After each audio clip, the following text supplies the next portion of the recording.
Hello, everybody. Broadcasting to you live from the Orion spiral arm of the Milky Way galaxy, the solar system, planet Earth, North America, the United States of America, somewhere in between two formerly tariffed nations. Maybe it's currently tariffed nations. Are we able to keep track of where we're at regarding the tariffs? It has been the busiest 5 weeks in political history that I can recall. Every day news is being made. Every day things are happening. And what happened yesterday? Well, we're going to talk about what happened yesterday and what's going on right now. Zelensky is meeting with Trump right now. Pam Bondi and Kash Patel are going, what the hell are you doing in the Southern District of New York hiding the Epstein files right now? Maybe America is going through a civil war coup as the deep state fights President Trump and the MAGA movement of normal Americans as they try to gain their government back now that it's been seized, now that it's been taken over, now that it's been overthrown. Is that too aggressive? Is that too hyperbolic for you in the morning? Cheers, by the way. A lot to unpack. Those folders, man. Phase 1, Epstein. What even? We'll get to it. We'll get to it in a second. Please hit like. Please hit subscribe, however you happen to be watching. Here, I'll type question of the day. Drop your name or initials and tell us where you are watching from today. Okay. Once we get the comments rolling, we will probably slide them over into the screen and we will incorporate them into the show. Your questions matter. Your questions can also be lucrative over on Rumble. The super chat function is enabled, and if you let our advertisements play, it's like tossing a penny in the wishing well.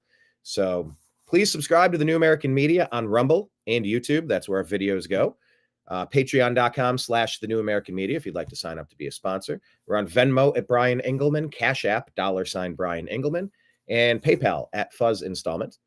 We're on the New American Media on Truth Social, Instagram, Facebook. Link up with those pages. X is at American_media_. And then on Telegram, Truth Social, we are TNAM and TNAM Chat. So let's jump into the news here. We're going to go to our Instagram page for the New American Media.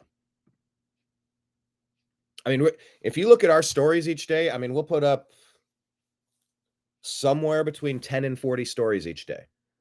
And if you click around on those, you're going to get a really nice snapshot of some important perspectives, maybe some funny jokes, ways to have better arguments with your friends when someone says something stupid. Well, we like playing those videos that just shoot down the worst opinions of the globalists that are trying to convince you that you should be on their side, because you should assuredly not be on the side of the globalist. You need to have local government, local accountability, local representation, local control, local malleability. Your local government, whether that's, the very first closest thing you have is your apartment, your condo, your home, whatever that is.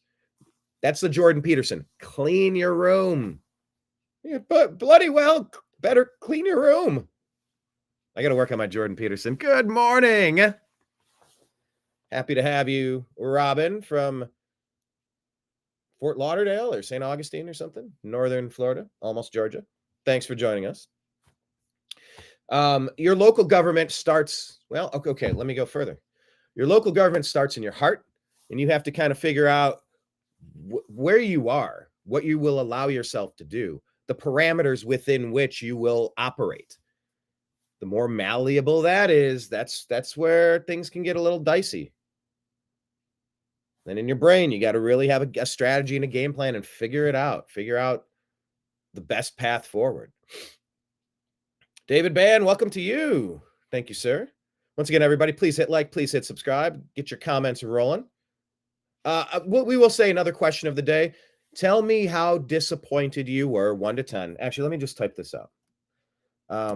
How disappointed disappointed were you about the Epstein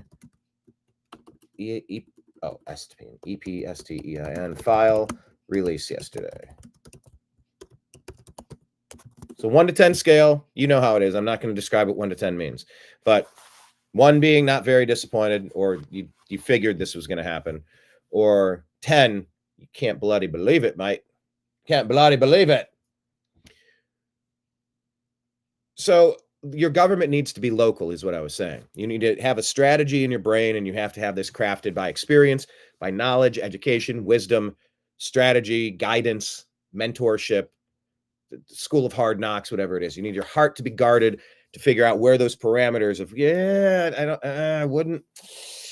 I don't normally do this, but I don't know, maybe it's not so bad. And it's like, if you don't know which direction you're going, any direction is just fine. But then your local governance expands outside of yourself into your home. Clean your room. It's like Jonah and the bloody whale. Do the Jordan Peterson thing. Clean your room. How are you going to bitch about the world if you can't even take care of yourself? I know, I get it. There's a humility that comes along with that. It's like, oh, maybe I don't know everything. Okay, that's good to ratchet down the energy and the crazy and the frustration. Yeah, all part of this crazy movie. I was just saying, crazy frustration. David's disappointed on a 1 level. It's all part of this crazy movie. And look, that could mean because we should have anticipated this. I'm going to play you a clip from Anomaly. Maybe I'll just get to that first. Maybe we should have seen this coming. Go to YouTube and Rumble and check out my interview with Anomaly. I've had a few over the years, so just any will be fine. All right. Is this it? Yep, this is it. Let's play you this clip from AJ. But your governance needs to be, it's best when it's local. You take care of yourself, you take care of your soul, your heart, your brain, that. Then clean your room and just make your kingdom a castle. Make everything you have a little bit better, a little bit nicer, a little bit cleaner, a little more organized. Lord knows I am hearing me say this and going, all right, maybe I'll prioritize the rest of today a little differently. By the way, I do have a special guest interviewed, someone who I went to the courthouse steps of LA City Hall several years ago when I was a president of my homeowners association to discuss homeless issues. And I saw him pop up in a feed. I'm like, dude, I haven't heard anything from you in years. And his post was about, hey, all my friends are saying, when am I going to start doing my show again? He said he's not going to start doing his show again in the immediate future, but he's like, yeah, I'll come on, talk. Cool. So we hope to be speaking with Adam Kokesh today at 5 p.m. Eastern time. Activist, media personality, political figure, all sorts of things. He's an interesting feller. And so that should be 5 p.m. Eastern today. Tom Danheiser did have to reschedule.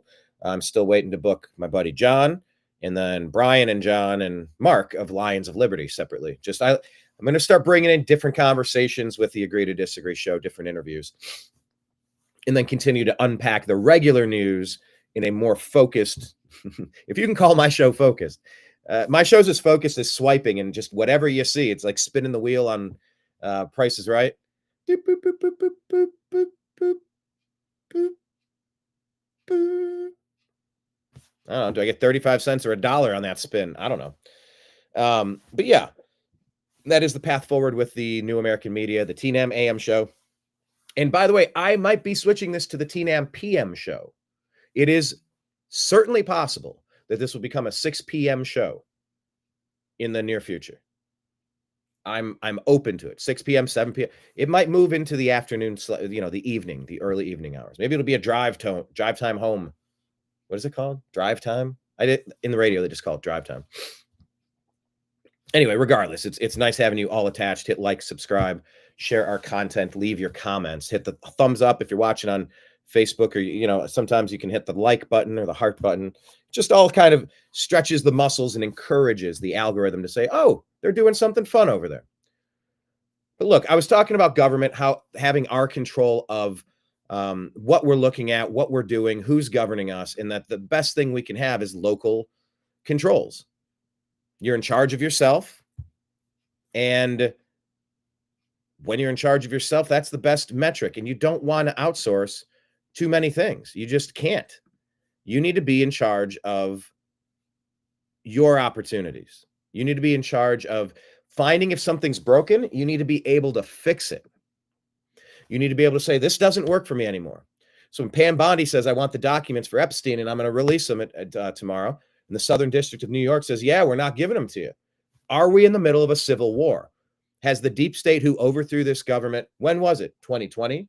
1963 when they killed Kennedy? Like, what are we talking about? 62 years of overthrow? Was it 1913 when the private Federal Reserve banking cartel said, yeah, you're going to loan your money from us. You're going to borrow your money from us now, and we're going to charge you interest. Who the hell are you? Get out of here. Are you kidding me? You're going to come down here and shake us down in our country? So that's the question. When did the overthrow continue? But you're supposed to have local governance, local measures of control. If you don't like something, you get involved and change it. And the further this gets out from your locality, the harder it is to change anything. So that's what we're going through. We're going through the pangs, the growing pains, the painful realization that there is something entrenched. There are claws that have sunk themselves into the flesh of America. And this is the painful part of extracting the demonic energy that's been ruling us for way too long, perhaps since time immemorial. So you're seeing them push back, fight back. You know, but I'm thinking about what it means to struggle, what it means to fight, what it means to push. And I did a spaces yesterday. I never do spaces. I did my first one yesterday. And on the spaces, I had this gentleman call up. He clicked on the thing. Actually, let me pull up. Let me see if I can remember where he's from. Gambia. Where is the map where I can easily read where Gambia is? He said he's on the coast. This is not a great map. Okay.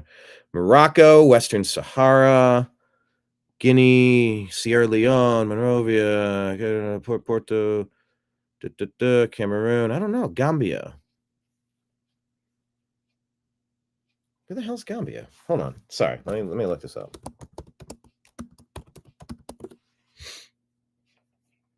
Image.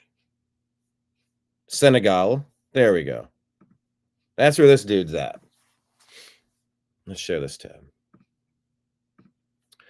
This dude called up on Spaces. He's like, yeah, I'm borrowing my friend's phone.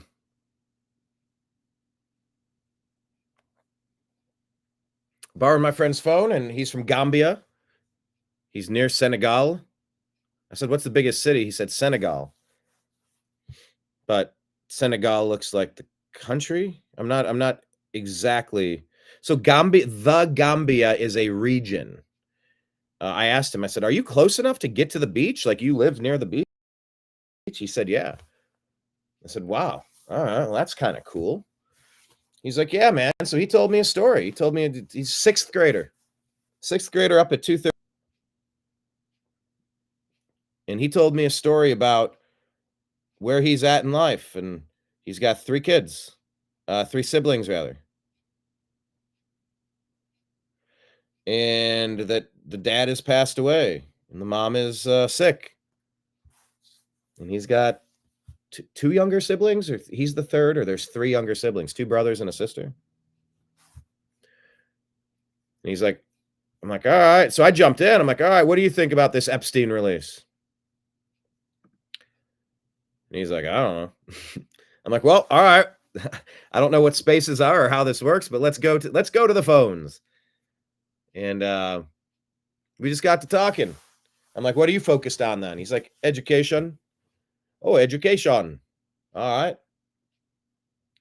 I'm like, all right, what are you trying to do? He's like, architecture. Architecture. Okay, cool. You want to make buildings? Yes, I want to make big buildings. Awesome. So what's the path? What do you want? He's like, I'm in 6th grade. I'm like, you're in 6th grade. Thought I was talking to a 20-year-old dude. And he's like, yes, I wonder if I'm doing his accent correct. I don't know. I try to mimic things. Sometimes my accents are good, sometimes they're not. Mimic just to replicate, not to mock. It's not always to mock, it's just to replicate. Frank Caliendo, some of these experts, man, they're so good at this. But he said, yeah, he's in 6th grade and he's going to school and trying to learn. By the way, David, I think Epstein is alive as well. Absolutely. And I like to wonder, what if John McAfee is as well? Yeah, dude said he's in 6th grade. He wants to study architecture. He's focused on education. And unfortunately, his dad died and his mom is sick. And he's got 3 little brothers and sisters that he's trying to take care of. So when he's done with school, he goes to the forest and he cuts down wood and he sells wood. And he makes money so that they can eat. And I'm like, holy crap, man. You really got a lot of responsibility on your shoulders, don't you, as a young man? He's like, yes, I do. He's like, but where there's life, where there's life, there's hope. I was like, brother, you just inspired the hell out of me, man. And we were talking about architecture, and I said, you need to check out Earthships. I don't know what his existence is like in Gambia near Senegal. So it's like a 24-hour drive away, but he's never been there. He's not entirely sure. But I'm guessing it's a place where if you could just get a little piece of land and learn how to build an Earthship, you could have a little existence that's better than where you're at now, perhaps. I said, study Earthships, man. I went and built these things in Taos, New Mexico. We put them in every crappy climate, every rough terrain, and you build them with bottles and cans and used tires. So it's a lot of digging, it's a lot of shoveling, it's a lot of sledgehammering. There's a lot of physical labor. You will have to buy some things, but you have to buy some things. Anyway, we just had to talk about architecture and how cool it is to go see, the difference between San Francisco and New Orleans. And it just put a different perspective on things. I'm like, I appreciate you, man.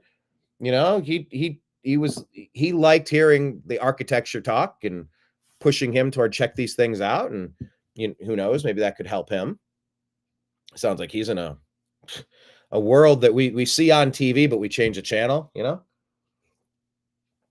But it puts in perspective what's urgent to us, what's cripplingly difficult for us. And I'm glad that we had that chat. It was random because like I said, my intention of yesterday was going to be to have a chat about Epstein. And it's like, yeah, this stuff is so outside of me. We talk about local governance, our head and our heart, and then our home, and then our neighborhood, and then our city, and then our state, and then our country, and then the planet. The Epstein thing's interesting because it's like, no, it didn't impact me. But yeah, it did. Of course it did. Who thinks that they can trick people into doing compromising things, get them on camera, blackmail them, and bribe them for life so that you have the most corrupted, bribed dirtbags setting policy because they're allowed to set the bad policy because they know that they are owned and controlled by bad people now, by power-hungry people. And we're supposed to get to the bottom of this story already. It's been years and years and years. So let's talk about the Epstein story. I just wanted to shout out my dude that I talked with yesterday. Let me click on my profile. Let me see if I can. I don't even know how you find the previous spaces.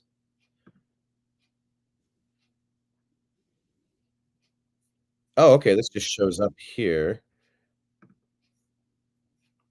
All right. Well, anyway, shout out to my dude. He was inspiring. It was a good conversation. It was totally random. I did not know that that's where I was going to be going on that spaces yesterday. But, also point being, I'm going to do shows from different times and we're going to talk about various things and add different people in. Let's get to AJ in his intro report here. Share this channel. Where's that? About why AJ thinks that the real Epstein files will not be. Can't do that. How about Here, let me take the overlay off for a minute. We'll go with that. All right, here we go. How did you feel about the Epstein file release?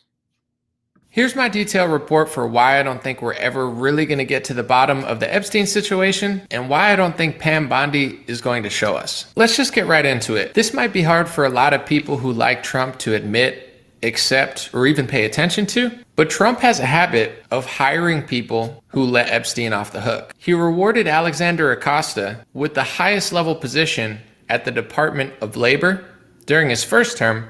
And of course, Mr. Acosta was the famous prosecutor who let Epstein off with a plea deal in Florida. When Epstein got arrested and before he mysteriously disappeared, when the guards fell asleep and the camera turned off, who was the top prosecutor in America? Bill Barr. Not only did Bill Barr have personal conflicts of interest with the Epstein case due to his past association with the law firm Kirkland and Ellis, which represented Epstein in 2008 during his Florida investigation, and Barr deciding to remain involved in his New York City case, his father, citing this Forbes article, former FBI Assistant Director Frank Figliuzzi, tweeted Sunday that Barr's father hired Epstein in the 70s to teach mathematics at Manhattan's prestigious Dalton School. While Wikipedia says that it's not clear if Bill Barr's father was the one who hired Jeffrey Epstein, he definitely was the headmaster at the school where Epstein taught. It also adds in 1973, Barr published Space Relations, a science fiction novel about a planet ruled by oligarchs who engage in child sex slavery. It has been noted that the plot of the novel anticipates the crimes of Epstein and his accomplice Ghislaine Maxwell. Wait, what? So that was Bill Barr's father. And he was in office when Epstein mysteriously disappeared, died, escaped. I'm not really sure. They said he died, of course, but who knows? What a coincidence that the attorney general that Trump picked has so many ties to Jeffrey Epstein. And if you want to get really oddly conspiratorial and add something that probably has nothing to do with it, when you type the words Epstein-Barr in Google, you'll find out that there's actually an Epstein-Barr virus. That's just bizarre. Okay, let's get to Pam Bondi, who replaced Matt Gaetz for attorney general in this term. So this is from a Times of India article about Pam Bondi. Let me pause there for a second. All right. Yeah, it's very interesting to me because I don't fully understand why Matt Gaetz stepped aside the way that he did. Why even throw his hat in the ring if he was going to step aside? Replacing Gaetz with Bondi was strange to me. And Bondi and Little Ronnie D, governor of Florida, Ron DeSantis, there's speech crime stuff that you can't say certain things to be mean to people. That's antithetical to the First Amendment. Like Jordan, God, this whole episode's about Jordan Peterson, it seems. But when he's talking with Kathy Newman, it's like, you have the right to be offensive. I don't have the right to walk around expecting not to be offended in the rest of my life. Whoever said that's a thing? But yeah, the replacing of Gaetz with Bondi was always strange to me. So did Pam Bondi let Epstein slide? It said, did Pam Bondi let Jeffrey Epstein slide, accept bribe from Trump University? She was Florida's attorney general from 2011 to 2019. According to this quote from author and investigative journalist Kirby Summers, if you ever wonder how Jeffrey Epstein was able to walk the earth unprosecuted and have all his contacts sealed, look no further than Pam Bondi. Pam Bondi is the reason Jeffrey Epstein and all his information is sealed in the state of Florida. Upon further research, I found out that Pam Bondi's critics say that Jeffrey Epstein's case could have been re-examined at a state level during her tenure as Florida's attorney general, but her office did not initiate any new significant investigations or prosecutions against him. So are you following so far? The first attorney general of Trump's administration had ties to Jeffrey Epstein, multiple, might I add. Pam Bondi just so happens to be the attorney general that people complained didn't do enough to look into Jeffrey Epstein's case. The most famous plea deal attorney was rewarded by Trump to be the Secretary of Labor. And one thing I find fascinating about the difference between Matt Gaetz and Pam Bondi, besides of course Pam Bondi's attorney experience and high-level experience in these positions, is that Matt Gaetz realized that Republicans and Democrats were passing anti-Semitism speech laws in which he completely opposed due to part of the Bible being deemed anti-Semitism, in which the press smeared him as anti-Semitic. Pam Bondi, on the other hand, has never taken this stance. And the same media that smeared Gaetz as anti-Semitic is celebrating the fact that he was replaced with Pam Bondi. And if you ever want to look into the weird Matt Gaetz controversy, one article that I recommend is Politico's The Tangled Tale of the Israel Consulate, the Dilbert Cartoonist, and the Matt Gaetz Case. Should we keep going? Here's the Dilbert Cartoonist.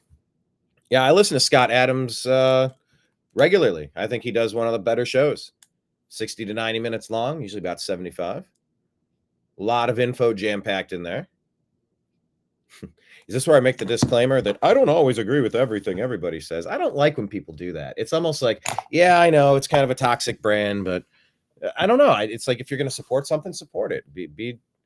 But then again, agree to disagree show. Like the point is you just have conversations about everything. But I'll tell you what, watching this Pam Bondi thing yesterday, we're going to unpack some other opinions. I'm just kind of curious to see where he takes this report. I'm not going to play all of it, but that's a lot to unpack right there. Were we fools to think we were ever going to get this information? Was I a fool for allowing myself some optimism? Do you feel like you were a fool for allowing yourself a little bit of optimism? After watching this, maybe I'm feeling a little bit more that way than I was before I started the show. Or maybe not. A clip of new Deputy FBI Director Dan Bongino, famous podcaster, former Secret Service member for Hillary Clinton, and very popular Republican. Here's him on Tim Pool saying that somebody with really good intel that he really trusts says that Epstein for sure was a spy or agent of a country in the Middle East. A year and a half after that, I'm in a green room at Fox, and I'm not going to say who because they didn't give me permission to share it, but... Isn't it known that he's a Mossad CIA agent or a double agent, triple agent, quadruple agent? And if you're running this scam in every country, you get everybody bribed or blackmailed, and then you control the planet. I mean, isn't this, I thought this was common knowledge, but maybe I'm not swimming in the regular swimming pool as most people, but yeah, he was an Israeli agent for Mossad and a double agent with the CIA and a triple agent with all sorts of places, north of 20 countries, probably 193 of them, if not 195. Well, the short story, but not who they are, says, Epstein's an intelligence asset for people in the Middle East, right? I'm like, no, I didn't know that. I'm like, you sure of that? The person, let's say, is like, I'm absolutely sure of that. These assets, that's why this blackmail story makes so much sense. Which Middle Eastern countries they are, I don't know. But this person, who is a very, very good reporter, I mean, aces, right? Swore Epstein was either a witting or unwitting intelligence asset, and they may have had his plane wired up, and they're the ones who have all this stuff. Ooh. I wonder what country that could possibly be. Well, according to Daily Mail, Daily Beast, and many others who reported this story, quote, Jeffrey Epstein boasted about being a Mossad agent like Ghislaine Maxwell's father, Robert, according to bombshell claims from ex-girlfriend. Is that true? I don't know. But here's what I will say, which I'm sure some people will falsely smear as anti-Semitic, but it's just the truth. Speaking of which, here's Dan Bongino's answer when they asked him what cause is dear to his heart. That's right. What cause is dear to your heart? Cause is dear to my Israel, the defense of Israel. What is number one? So POV, you made your months. All right, we'll pause it there. I shared that on X. Go watch AJ's full report. There's a lot to unpack there. Robin McBride says there's something about Pam Bondi that's on here. Let me switch back to Facebook. Yeah, it's a good report by AJ. I like AJ being in the space. Check out Anomaly. Subscribe to him if you're not already. There we go. Robin McBride, there's something about Pam Bondi that's unsettling to me. I think Donald John Trump has moved her into the light to begin to expose her. I'm not so sure she is not somehow involved in child trafficking herself. Why do you feel that way? Okay, so there's something unsettling. Maybe you don't have your family, but like, what about her gives you that vibe? I'm curious, Robin. I wondered if Marco Rubio wasn't brought into the light to kind of expose him. But I don't know. We'll see. He is probably the closest thing to like the rhino wing of the GOP. Let's face it, the Republicans are toast. They're gone as a party. So are the Democrats. I don't know what's going to replace the Democrats yet, but the Republicans are gone. When you say Republican now, you better be MAGA. The MAGA party has taken over the Republican Party. I don't know when the history books will say that became official, but like Donald Trump today, allegedly he's going to sign an executive order making English the national language of the country, which makes sense for a million reasons, which I'll get to. How are you going to read? How are you going to read the road signs? How are you going to communicate for commerce? How are you going to get to meet your neighbors? How are you going to have shared experiences? Yeah, if you're here, you better speak the freaking language. Period. And that's for their good, their own good, for our good, for everyone's good. I told you the story a week or two ago when I was driving in the rain and there was a lady in a ditch and she didn't speak a lick of English and she was confused. She drove pulling into the driveway, ended up like spinning tires in the rain, and it was hard to communicate with her. And I was worried she was going to gun it and break my legs. I'd slip and she'd run me over. I'm like, oh, I got to be careful here, trying to help. But yeah, there's some things that should have been policy for a long time. And maybe it's just finally getting determined at this point, the common sense stuff. And so we're trying to unpack what is common sense, who actually has power and control. And it can be an uncomfortable conversation. I don't care. Why would anyone care? Oh, you're going to be called a bad name? For what? Investigating reality, investigating truth. Is that where we're at? Is that what we're talking about? Okay, maybe so. But yeah, check out AJ, subscribe to him, Anomaly. Go on YouTube and Rumble, type in Engelman, Anomaly, ANO. It's the letter 0, MALY, and you can find like 2 or 3 or 4 conversations with him. Always fun to talk to. Yeah, so this is Dear Director Patel. Let me just click on this. Yeah, so Liz Wheeler posted this late last night after it was clear Attorney General Pam Bondi would be immediately releasing the Epstein files. A source notified Bondi that the Southern District, New York, is hiding more Epstein documents, lots more. We're talking evidentiary lists, names, and those files where the big names are, and recordings. The FBI hid this. They hid it from Bondi. They hid it from Kash Patel. They hid it from you. So is this a coup? Has the deep state said, we don't recognize your authority over us. We run this country. Bring it. Are we in the middle of a coup at this moment? Or is Pam Bondi in on it? I don't understand what she had to gain by that big much ado about nothing burger yesterday. It bugged me. And then when you saw the GOP, what was it? Not GOP oversight. It was their X feed. They posted a Rick roll. Was that because they were trying to be funny and make light of it, or they were equally annoyed? And so like, haha, see? Just like Laura Loomer shared. She posted a document on X before it was released, and everything was redacted. Everything was a bold black line through it. It was like, haha, this is what we should expect. And that's literally what we got. The stuff that was released yesterday in phase 1, that was less than we already have online. And some people are saying, release it like a WikiLeaks data dump. Let it all go. Dump it all out and let's see where it goes. Well, you got to protect the victims. The victims were victims. We get it. There's no victim shaming in this. On one hand, who cares? They've been victimized. We can't undo that. Dump it all on the table and let's go after the ones that victimized them. We will look at them and remember we're doing this to set this right on their behalf. I can understand some of that.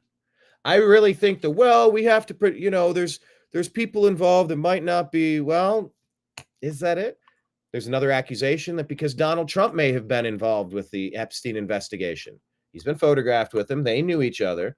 Trump kicked him out of his country club, didn't like the guy, talked about him publicly that he didn't like the guy. Is that because he caught him doing something and tried to use it against him? He said, you release that and I'll end your life right now. I don't care who you're connected to. Is it that he almost got caught doing something? Is it he smelled a rat and he backed out quick and went, whoa, were you just trying to set me up for something, dude? There's a lot of unanswered questions. That agent, that video from Anomaly was like, maybe we should have seen this coming. Is Trump working for Mossad? Is Trump working for the deep state with Bondi and Barr? Epstein Barr. Interesting. There's a lot to unpack. Robin says, there was a child in Palatka, Florida that went missing in the night from the trailer where she lived years ago. And I remember Bondi's name coming up during that investigation, and the girl's name was never found. I don't know. I don't know, but we need to do better. So Liz Wheeler continued here. The FBI hid this from Bondi and Kash Patel and from us. AG Bondi has now ordered all Epstein-related content to be delivered to her so she can make it public. First comment, quit talking and start exposing.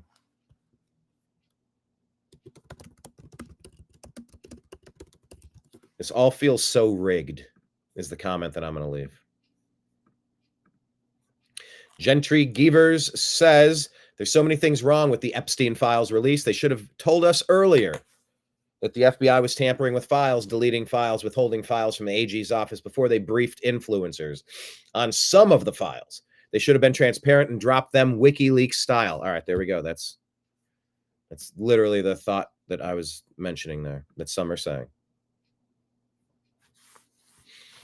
200 pages were delivered. Bondi smelled a rat because there was nothing juicy in the 200 pages, just flight logs and a Rolodex of phone numbers. No smoking gun. Still, Bondi promised to release the documents, so she prepared a binder of them.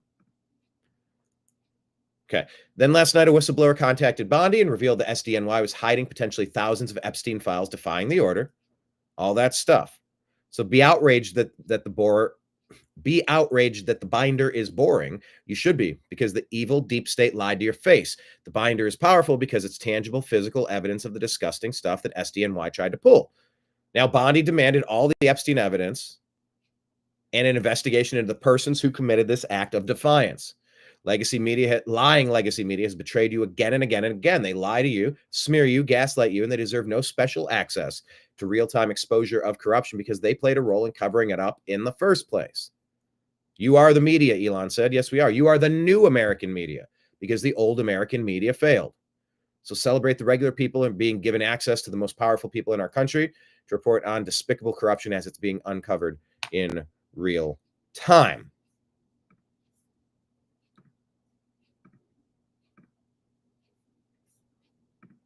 There we go.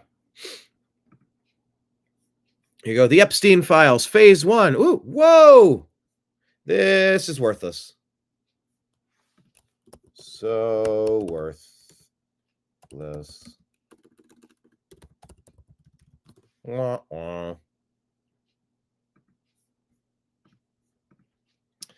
All right. So yeah, thousands of files. Okay, we know that. Patriotic babe.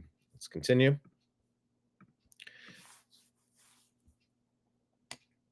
You know, let's expand this out from just Bondi and Kash for a second. Let's talk about the entire GOP.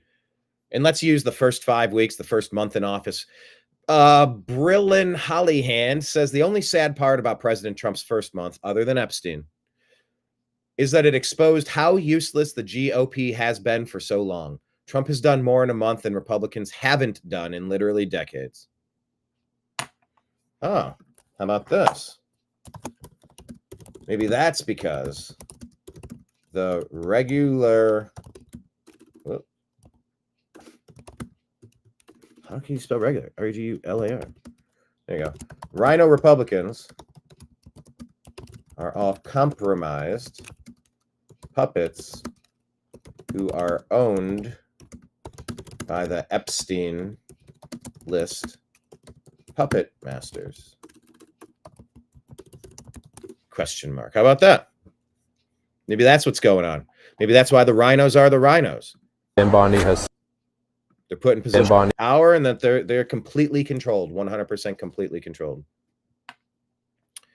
And here's DC Drano showing the phase 1 release. Has sent a letter demanding that it be sent to her tomorrow by 8 a.m. At that point, I imagine the Laura Loomer. Well, I don't need to call it the Laura Loomer. It was mine too. I did find it from her, but we've been making jokes about redacted files since the beginning of time.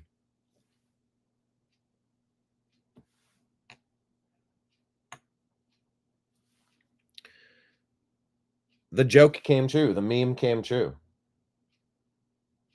They will review the information, go through it, redact any personal identifying information and identities of victims, and continue to release this information in accordance with Trump's executive order.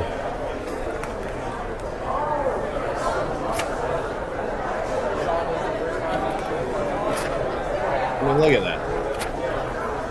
How is this helpful to There's anyone? going to be a lot of investigation of people on this list. Again, not everyone on this list is someone that committed a crime. Jeffrey Epstein was not publicly known for this. He was connected with a lot of people. Yeah, I know. We know. A whole lot of And Bondi has sent a letter demanding that it be sent. Here's what we said. Remember to drink your Ovaltine. Remember to drink. Remember to drink your Ovaltine. It's a crummy commercial. What's that from? Question of the day. What is that from? Type it in the comments. Every time I say type it in the comments, that's a pulse check. I want to keep you guys engaged. This is a back and forth conversation. It's a game of tennis. I hit the ball over on your side of the net, bounce it over. What's that from? Remember to drink your Ovaltine. It's a crummy commercial. Hello, Jesse. Thanks for joining. Please hit like, hit subscribe, share our content. Thank you. He says, we are the resistance. Now, okay, so we are the resistance.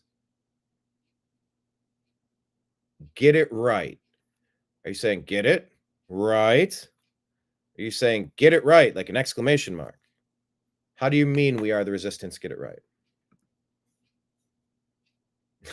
We are going up against the people that control the world through bribery and blackmail, power and control, manipulation, and evil shit. Damn. It's sad when you say it out loud, huh? There's a way that people in power and control can stay in power and control and can have a good time without messing all of these other things up for everybody else. I don't know. Maybe not. Nick Freitas. All right, social media has been blowing up, and I think it has something to do with, yeah, that right there. Here's what I'm going to tell you. Yeah, I was in the room when Pam Bondi and Kash Patel, the Attorney General and the Director of the FBI, were handing these out. And right off the bat, one of the first things they said was, we're going to be releasing this to the public. What you need to understand is that there really isn't a smoking gun in the new information that we have available, except for the fact that it has become evident that certain members of the FBI have been withholding information from the Attorney General's office. Now, the AG has been pursuing this, but now we have a new director of the FBI, Kash Patel. So what we finally have is an Attorney General and a director of the FBI that actually wants to get to the bottom of this and will hold accountable not only the people on the Epstein list, but the people within the government who have been withholding key information in order to subvert prosecution. Now, as information becomes available, they have to be careful because they have to weigh what they need to get out to the public at the same time that they're going to need to be able to prosecute certain individuals. So I understand that. Here's what I'm saying. I know we're all frustrated about this because we should have had a lot more information a lot sooner. But I genuinely believe that we have people in power now that want to do something about it. And quite frankly, I'm willing to let them cook. Okay, that's the other point. Let's not just be doom and gloom. You know, it's easy to be black-pilled. It's easy to just be deflated. It was labeled phase 1 for a reason. But I'm having a hard time finding my energy on that point, because how could Pam Bondi say, I have this on my desk, we're going to release it tomorrow, we're going to let it go. And then you just give us a big double-barreled middle finger. You didn't release it. You gave us crumbs. You've been in office for 5 weeks. You've had a month. Figure it out. We want the names. Go on the Family Feud board. Get Ricky Gervais out. Do counter programming against the Oscars. And by the way, maybe that's exactly how it will shake out. Wouldn't that be something? Ricky Gervais does counter programming to Conan O'Brien in the Oscars this weekend. I think it's this weekend. Goes, show me Oprah. Show me Tom Hanks. And you just rattle off the names of the people that have been rumored to show me Ellen. Show me Bill Clinton. Show me Bill Gates. All the people rumored. Like, what? Oh, that would be, I don't want to make light of what's going on, but like, it's like, what is the story of Epstein? Oh, he was raping kids. That's not what it was. I mean, yes, there was the grooming and the tricking and the forcing and then holding and the abusing, and there was all of that. But that was one of the things happening in the effort of controlling the world, controlling every major person. Everyone that makes a decision that has an impact on planet Earth, controlling them. Unholy Hoax saying, great show. Unholy Hoax, great to see you. Unholy Hoax, subscribe on Patreon. Thank you, Unholy Hoax. Everybody else can as well. Patreon.com/The New American Media. Jesse Frazier, if you could elaborate on We Are the Resistance. Get it right? Can you elaborate on that? I'd love to hear a little bit more. But look, all right, back to Nick's thing. I will try to be optimistic here. That's not how I'm feeling right now, but it was labeled, what was it called? Phase 1 for a reason. Because everybody knew it wasn't going to happen the first time. But then she pretended to be shocked or surprised that SDNY, Southern District of New York, is withholding information. Well, you knew that. You didn't have that on your desk. You knew that. You should have said that. We're being misled. They're jerking us around. If we're being jerked around by either you, Pam Bondi. I mean, this is probably the biggest fail of the first 5 weeks of the Trump administration. We're done with the drips. We're done with the obfuscation. We're done with, oh, shiny object here. Look over here. Nope, we're going to distract you. Well, we'll get around to it. We'll get around to it. No, we're not going to get around to it. Being distracted, and we'll get around to it. So tired of the games. We've been slow walked on this for half a century, or half a decade now. Let's see what phase 2 is and when it comes out. I don't know. But for today, it feels like all right, social media has been the biggest failing grade I've ever seen. Let's go through what the general says here. Social media influencers who received the binder were caught posting identical messages, making it seem like a coordinated advertisement. There's DC Drano. There's Chad Prather. Today I met with President Trump, VP JD Vance, Pam Bondi, director. Today I met with President. They handed me a binder copy of the Epstein files. They handed me a binder copy of the Epstein files. This is the most transparent administration in American history. This is the most transparent administration in American history. The best part is just the start. The best part is just the start. They copied and pasted the same image. So they're part of the op too. I've always wondered why there's like 50 libertarian. Oh, geez, the aspect ratio is off.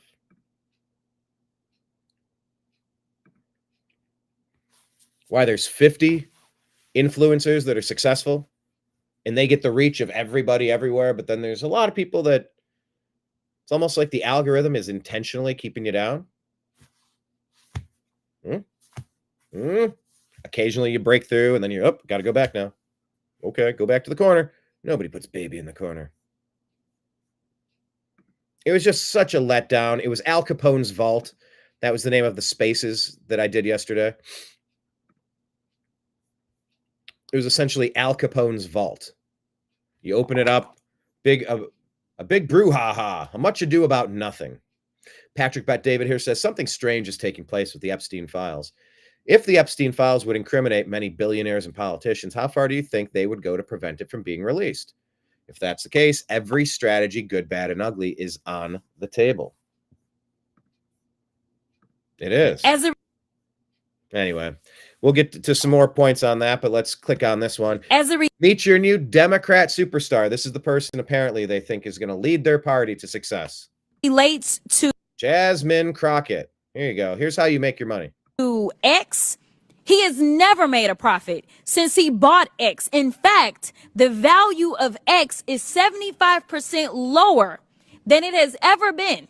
So if I am going to go look for somebody to run a business, I'm going to look for someone who is going to run one successfully. And before people start screaming and yelling about, well, he's a billionaire. Yeah, when you know the right people and they'll just give you money, then you can become a billionaire too. And maybe one day all of us will have that kind of access. But until, as it relates to X, There you go. People just give you money. That's how you become a billionaire. Are you next? You're going to be next. The comments, pretty obvious that unbearable Oprah Jr. is being pushed as the new face of the party. They're calling her a ratchet DEI queen. That's a little harsh. She is, I can't stand this lady. She makes the worst arguments. There are already people calling for her to run for president in 2028, and this is not a joke. I mean, as it relates to, if you didn't learn from Kamala, go ahead, try it again. Have fun with that. Someone that can't make coherent statements. Let's see if you're going to be able to run the country. Sean Farage here saying back to Epstein. The Epstein binders were a disaster, plain and simple. Horrible idea, horrible execution all the way through. Here we go. And then the House GOP Judiciary posted a Rickroll as the ultimate kick in the nuts. Top to bottom, this was a total mess. Clean it up. Stop playing games with the American people. We voted for the games to end. Enough is enough. Get your shit together.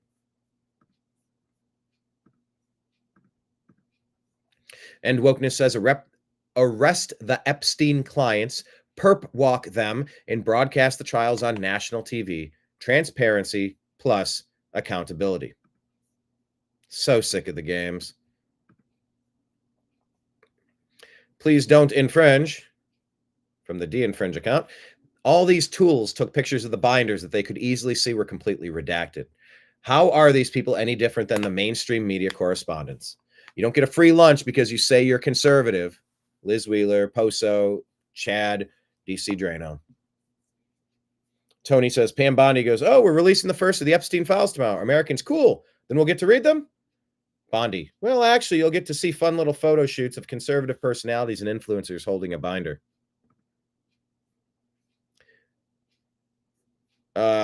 Liz says, I got a binder of Epstein files, exclusive. Don't Infringe says, you should have immediately scanned this into the computer and shared the files. Instead, you all tried to release it to the internet slower than the FBI.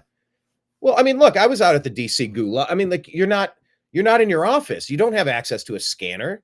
Like, how you should have had a digital file that you just could have linked. Pam Bondi should have given them a digital link. They make a digital post and they link it digitally, and everybody can grab it in 5 seconds. That's on Pam Bondi. I get what you're saying, de-infringe. I think I think this account is a very useful, productive account. Oh, this is where I say I don't agree with everything you post, but I like the fact that you're out there on the ledge. You do a lot of compelling content. I say the same about Alex Jones. But like I said at the beginning of the show, I really dislike that. Now, I didn't like all of your jokes tonight, but that one was pretty great. It's like, you can just say, I like the set. It was cool. So don't blame Liz. All you have out in the field is your damn cell phone. All right. That's what you have. And it's hard to grab files and like sometimes it's not like she has a scanner on her. This is a fail from the White House. Don't blame Liz that the White House didn't give her the digital file. She would have released the digital link. Bing, upload it to my account. Bing, here's how you find it. Here, go grab it and research for yourself. Go. Don't Infringe says, it's hilarious. They're making a big deal of giving us less information than we've had previously and then giving social media influencers a binder. Where'd you think they were going to post about it? The local bulletin board? Yeah, heavily redacted, publicly available information. PR stunt, one of the craziest scams I've ever seen. What a disaster. Here's famous flops that will be talked about for years.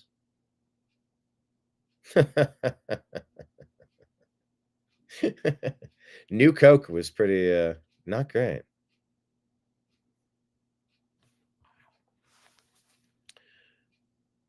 And look at that. Epstein files released. House Judiciary GOP links it. And the link does not contain the Epstein files. It's a Rick Astley video. Because you've been played. Haha, gotcha. Honestly, am I in the wrong here? Am I in the minority? I'm going to type this. So if HJGOP account posted a Rick roll isn't that likely because they also felt scammed and not that they were laughing at us?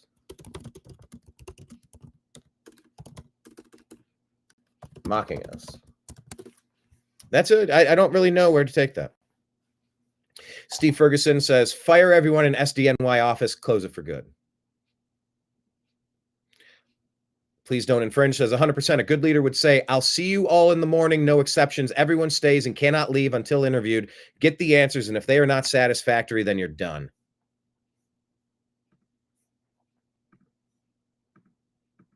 So let's talk about RFK for a moment. Let's delve into another topic, shall we?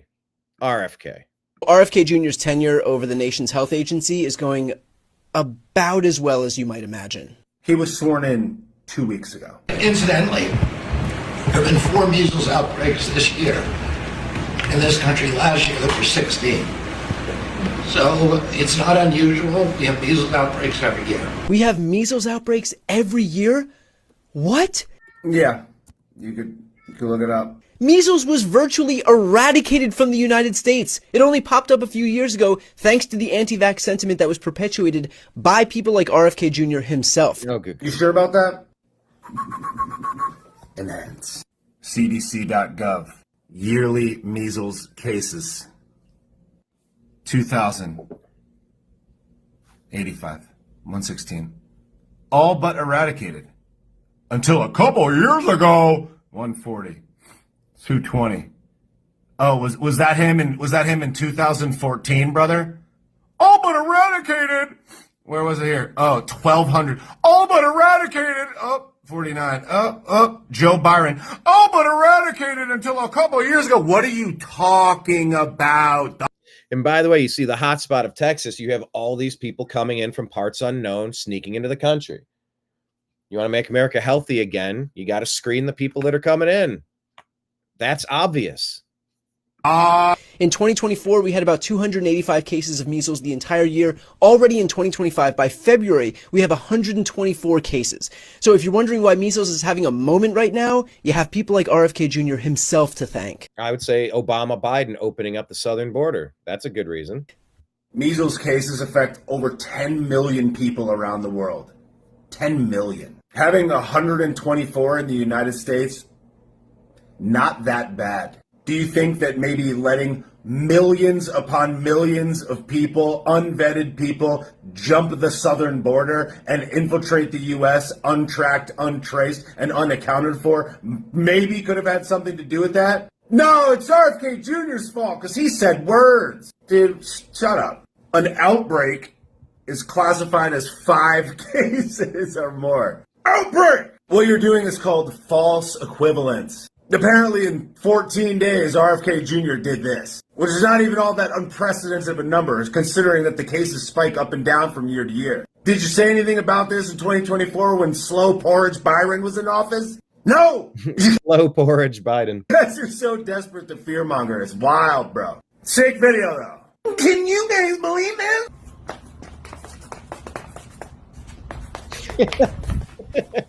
Thank you for that. So okay.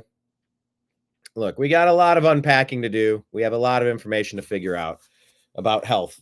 You know, the question we left was, I mean, have we literally been lied to about everything regarding health? Like, how bad is all of this? Is it the worst? Kind of feels that way. Nick Sortor saying the DOJ will be posting the contents, blah, blah, blah. Yeah, what's been posted online has been largely seen in public domain prior to today. Expect no major surprises in this release, federal sources told Fox's David S. Punt or Spunt.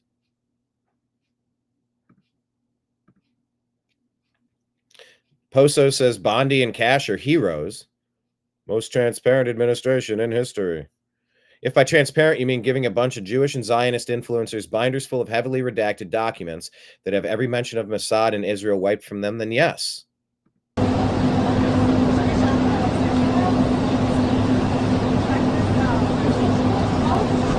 There's a photo out. Releasing the Epstein list to social media influencers is a travesty. It's a circus.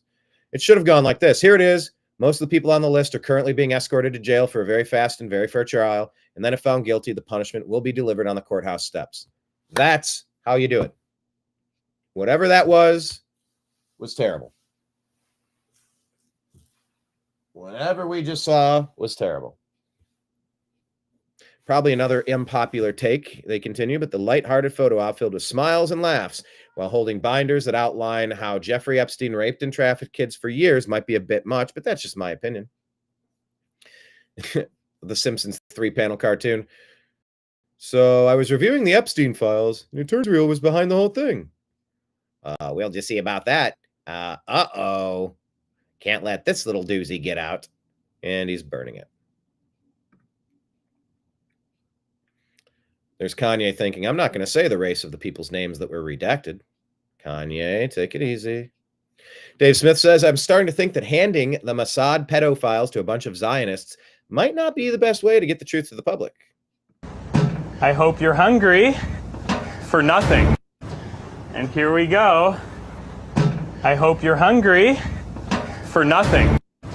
And here we go. Are you hungry for nothing? I hope you're hungry for nothing. That's kind of perfect. Ian Carroll says this is the definition of a fumble. Everything in those binders should be online in PDF format already. Yes. You have them upload the file, you link it to their accounts, then you can distribute it through them if that's the method you want to use, but they should all be digitized. What are we doing going to Office Max? Why are we going to the UPS store and getting laminated binders like we're in 1996? Everything in those binders should be online in PDF format already. Then you can have your Con Inc. influencer parade if you want to burn your optics down again. If any of these guys are real journalists, they will put the entire contents online immediately, but something tells me the grift is just getting started. Commie gibberish of the day says the Zionist government didn't reveal the Mossad agents running the pedophile blackmail ring targeting, present tense, U.S. politicians and businessmen. I'm surprised. Shocked, even. So, yeah, my thoughts yesterday. How disappointed am I on a 1 to 10 scale? Mine goes to 11. Question of the day. Type in the comments. What is that from? Mine goes to 11. Name the reference. I reference drop a lot. And I'm curious who gets to see most of those. Who catches them? Zero Hedge says, after lame Epstein files release, AG Bondi demands withheld FBI files by 8 a.m. Friday. That was coming up on 5 hours ago. This person, O3OG, says, weren't you the Florida Attorney General while Epstein was abusing young girls the entire time? So why did we expect anything different? Fred says, just so we are clear about this, we are talking about an intelligence operation that used the sex trafficking of minors to blackmail global elites, and their plan was to give this information to online influencers? Like, is this actually what just happened? Tard's playing 4D chess or something? How in the does this happen? Apolitical says the Epstein files haven't been released because they implicate Israel in a giant pedophile blackmail scheme involving countless American politicians and high-profile celebrities, which is why nothing useful will come from the release of these heavily curated and redacted files. Look, is this true or is this not true? It's what I said outside of the DC gulag the day after Inauguration Day in Washington, D.C. President Trump signed the executive order. They were still withholding people that should have been released who were then free, but they still weren't letting them out.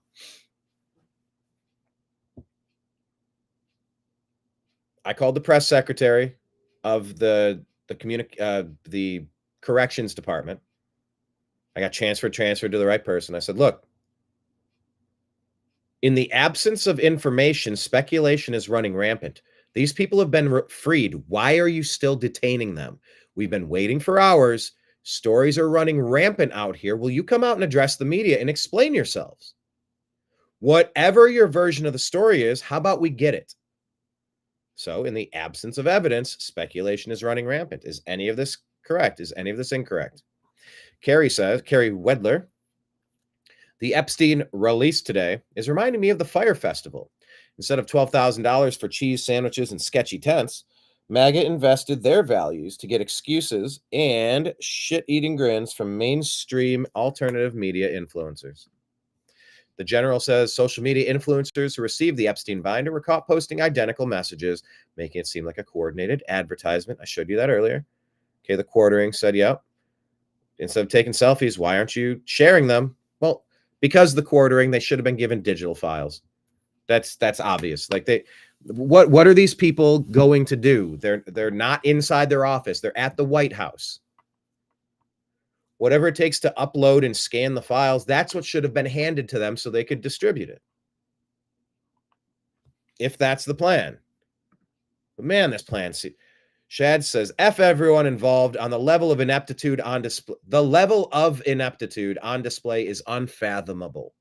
F everyone involved.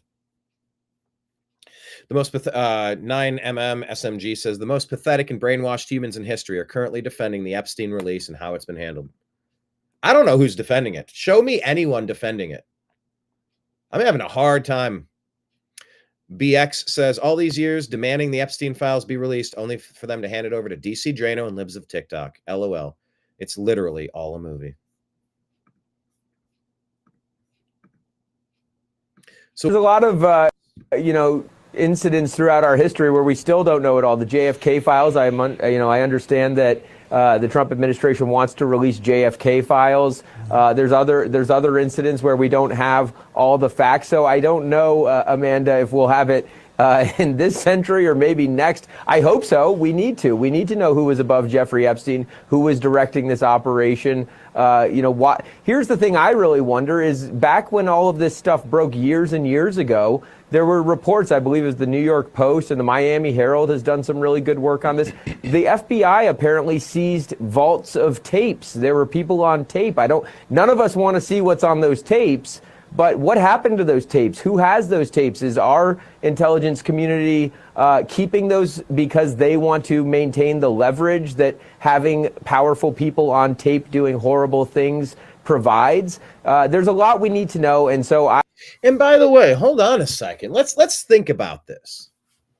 We've called to have a national apology project. People involved own up to it. Try to bring these people down. You're guilty. You're caught before you're busted by someone else. Why don't you blow the whistle? Come out and say, look, here's what happened. I was invited to a party. They handed me drinks. It was laced with stuff. I was out of my mind. I didn't even remember what happened until a day later. And then someone showed me that here's some pictures of what you were doing against my will or drugged like Cosby. And then they've been pushing me to do all these things and say all these things nonstop ever since. And I hate them. I hate them for it. I should have never went to that party, but I had no intention of doing anything. But they got a perfect cocktail of drugs that just get you out of your brain. Where are these conversations? Because it's not like you had a celebrity ever stand up or a CEO or a politician is what I mean, a known person. A known person of import or prominence or power. When has the deep state ever said, Andrew Brown, I'm trying to make up an AB name, just totally random. Andrew Brown, the disgraced, the former member of this bank, the former president of this country, the actor who played such and such, the starting quarterback for this and that. The following pictures have been released of him in compromising positions at Epstein Island. And he's been immediately removed from his position in disgrace. They've never used that on anyone. Not publicly. So what? You go to your wife and go, hey, if you don't do this, I'm going to tell your wife. So what if you apologize to your wife and go like, hey, look what happened. It's all because they're trying to control every country on this planet. Try to get you caught up in it. I mean, what good is the bribery and blackmail if it doesn't work, if it's not released? So, okay, they get you fired from your job. I mean, what are we talking about? We've never seen somebody publicly exposed. I mean, I guess Cosby, Louis, but it's not like it's not from the Epstein Diddy stuff yet. I don't know, man. I do have hope that, in phase 1 here, that there will be phase 2 and 3 and 4 and many more to come, and we will get at least much closer to the full picture. But right now, I don't have a whole lot of confidence until we get some more. And multiple members of Congress have come on this show, Seamus, saying that they want to know the answer. Yeah. Was Jeffrey Epstein or his evidence used to blackmail people in any form, in any under the government's color or in concert with the government? That's a really important question. When members of Congress say it openly now, you realize that they know there's something there that they want to get an answer to. There's a lot of... Yeah, pretty deflated today on that point. Oh, I can't play this for you because it's music, and apparently musicians hate when you play their music. I mean, it's a cover. Graceless day. You know a little of it because it's a cover of a song. You know who I am. Put out there in the woods. I'm sorry, in the field. No, I can't let you. Performing the horses are really enjoying it. Slide through my hands. It's like they're starting to fall asleep. And wild cool. horses couldn't drag me away. Kind of neat, huh? And wild horses. I don't know. It's just something that I saw. It's something that I shared with TNAM. We'll ride them someday. That's kind of neat. Yeah, I know. I played it at the risk of having this content flagged, and nobody will ever see my video. Get your act together, internet. Enough is enough. Y'all getting wacky with your censorship. If that song reminds you of the song Wild Horses, go buy the song Wild Horses. Go play it. Let the advertisement play at the beginning of the YouTube channel and let them get a penny in their wishing well. Come on. I hadn't thought about that song for a while. Now I am because I saw a fun clip on the internet. Oh, no. We've blocked it in all these countries. Yeah, okay, block music. Yeah, we don't want that. Why don't I just put the link to here? Hey, you like the song? Here, go buy the original. It's an opportunity to advertise. I don't get what they get from blocking it from everyone. Please check out our documentary, Hurricane Helene, Help on the Way. That is right there pinned at the top of our X feed at American_media_. This is on our X feed, the anomaly Epstein video that we were talking about. Please go watch the rest of it. It's very interesting. And here's 2 days ago, the show about the MAGA budget mess. People are saying, what, you want Doge dividend checks of $5,000? What, you want to increase the yearly budget by $500 billion? Yeah, that's a no. That's a non-starter. And I talked it through. I thought about it, and I kind of think that in year one, it makes sense to give President Trump some resources. And he's continuing to cut things that are bloated, unnecessary, fraudulent. I think that makes sense. Give him a little bit of a budget, because when I joined the HOA and I had a lot, God, we got the paint peeling off of all of our buildings, and things are health and safety issues and plumbing problems, roofing problems, gutter problems, driveway potholes, laundry, like just filth and grime. We got to power wash 60 years of filth out of these carports. You know, it's like we had to hire vendors and we had to do some stuff. We had a lot. We got to trim the trees. We got to fix the landscaping, set some drip irrigation timers so that we're watering at 3 a.m. when we're not going to burn out the foliage, and when we're not going to waste the water through evaporation. Yeah, it's a several $1,000 investment in the beginning, but you're going to save it on the water that you're not wasting. But it's like you need a little bit of funds to create some of your projects. And I know that's how we get to big bloated budgets, but I'll acquiesce on year one. I don't want to sign a 10-year or anything.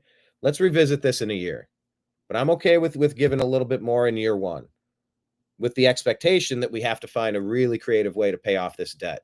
Because it feels bad to know the borrower is slave to the lender. That's always been the case. So anyway, check out that show. Here's Benny Johnson kind of putting into context. Someone on MSNBC. This is a federal worker. She got this email from Elon saying, hey, respond to this email with 5 things you did last week. Is this a fair response or is this off the rails? The email that came out wanting us to justify our jobs with 5 things we did last week was on Saturday night. And I was literally working on Saturday night to make up for all the distractions I had had the previous week, which came from the executive branch. And so I'm working, trying to catch up on things. All of the distractions you've had from last, I don't even know. I don't understand what that means. And then I get that email on top of it. It's very hard to keep your train of thought when you're getting threatened and harassed like that. The email that came out. You fell behind on work because Trump's in office. You can't. Yeah, every remote job I've worked, you shoot them a list of, hey, and it's maybe not 5 things, but maybe more than 5. But it's like, show me the most promising leads. Tell me what you've gotten close to. Tell me who you talked to, what company. I created this whole system. A couple different consulting opportunities or sales opportunities that I've had. Yeah, it's like, hey, I talked to Jim over at XYZ Country Club. He said he has some big events coming up on Saturdays, and he has like a weekly series on Tuesday nights that he'll need staff. And he's okay using who they have, but they're often shorthanded. They're not delivering the full numbers. He's not super impressed with them. The quality's fallen off. He's open to bringing us in and maybe giving us half of that business with a chance to compete to get all of it if we can do a better job. And so we set a plan to follow up. I sent him a contract on Thursday. He's going to meet with his board of directors or his general manager, the food and beverage manager will meet with the general manager of the facility next Wednesday. And so he said, call him, give him a day after that and call him this coming Friday to see if we'd be ready to collect a fully executed contract, get that squared away, and then start sending staff as early as Tuesday, at which point he's guessing it might be 2 servers, 3 bartenders, and a prep cook. Yeah, that's a bullet point. Sentence. And there's ways to condense that into 1 or 2 sentences. If you want to condense it to 1 sentence, talked with Joe, sent him contract. He's meeting with GM, set follow-up for Friday. Might need up to 5 staff the following Tuesday on an ongoing basis, period. That's not hard to do. You go through your notes and you shuffle the most promising leads, and then you just articulate all the notes that you're keeping. You go through your notes and you see exactly what's being typed, who you're talking to, where the progress is being made. It's fun. It's methodical, but it's fun. I mean, it justifies the progress that you're making. All right, let's talk about this. The FBI has missed a deadline.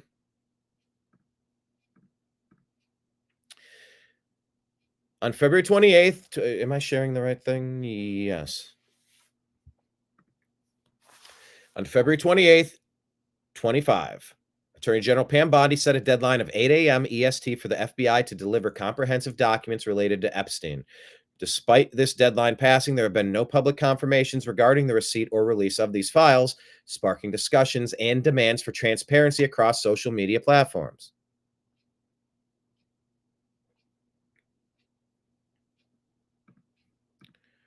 Matt Walsh says, maybe I'll be proven wrong, but at this point, it seems clear that there is no Epstein list. There was at one point, but it no longer exists. The most incriminating stuff was destroyed a long time ago. All right, well, if the most incriminating stuff has been destroyed a long time ago, how about you get people like Jimmy Kimmel acting normal again? How about you get these deranged Stephen King, meathead, LeBron James, throw out Tom Hanks. If there is no list, why don't we start seeing people start acting normal again instead of like they're being held up at gunpoint? They got a revolver stuffed into their back while they're being forced to say the most ridiculous,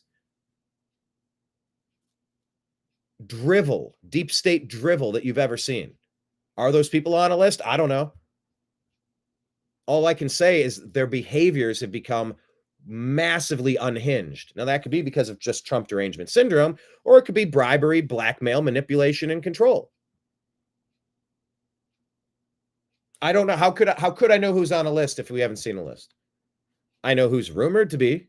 I know how weird Bill Gates acts every day, how untrustworthy he seems to me.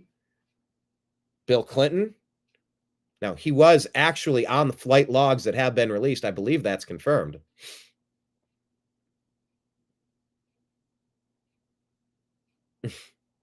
But if there is no list, then these people are released. They're free. They're free to be themselves again. If you get that phone call from your handler, tell them to pound sand. And if they threaten you, go to the FBI and say, hey, I got a threatening phone call from this guy. Go get him. Go on the offense. Maybe. Chucky 6 ways from Sunday Schumer. You want to be a true American hero? Why don't you rebel against the people who are threatening you? Grow a spine. Turn them in. Peel the onion backward till you find the root of the rot. So yeah, Pam Bondi, this is frustrating. It's beyond frustrating. Please vote in our poll. Let me see. How do I'll copy the... Oh, I didn't share today's show on Facebook. I'll say join us live.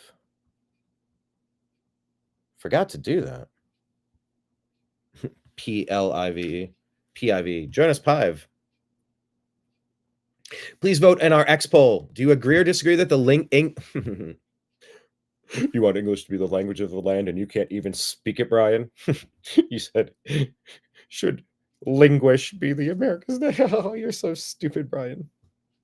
Vote in our X poll. Do you agree or disagree that English should be America's national language? Yes or no? Vote in our poll. Libs of TikTok reporting that President Trump is planning on signing an executive order making English the official language of the U.S. Despite nearly 250 years of history, the U.S. has never had a federally recognized national language until now. It should be. We said this has always been necessary. It's always better to speak multiple languages, but in order for our American society to ensure positive interactions, English as the national language is the way forward. That is exactly how I feel. Check out yesterday's show. We were kind of hoping, name the most frequent Epstein Island visitors. Bling. Sadly, that did not happen. But we did a show yesterday about all sorts of topics, including Gene Hackman being found passed away. And, you know, I guess the door was open. And there was one dog that was healthy, one dog that was not. Just trying to... Seems weird. Something you did. Two people and their pet don't usually just pass with a wide open door. Wondering what the heck is going on in this situation. We talked about Supreme Court backing Trump budget cuts. James O'Keefe. This is Amy Robach, ABC anchor. Never forget what ABC did to cover this up. ABC's in on this. Story for 3 years. I've had this interview with... This is Epstein. He was protected from the top levels everywhere. So which institutions need to be dismantled? The ones who have been aiding and abetting this disgusting thing. I've had the story for 3 years. I've had this interview with Virginia Roberts. We would not put it on the air. First of all, I was told, who's Jeffrey Epstein? No one knows who that is. This is a stupid story. Then the palace found out that we had her whole allegations about Prince Andrew and threatened us a million different ways. We were so afraid we wouldn't be able to interview Kate and Will that also quashed the story. And then Alan Dershowitz was also implicated in it because of the planes. She told me everything. She had pictures. She had everything. She was in hiding for 12 years. We convinced her to come out. We convinced her to talk to us. It was unbelievable what we had. Clinton, we had everything. I tried for 3 years to get it on, to no avail, and now it's all coming out, and it's like these new revelations, and I freaking had all of it. I'm so pissed right now. Like, every day I get more and more pissed because I'm just like, Oh my God, it was what we had was unreal. Other women backing it up. Hey, yep.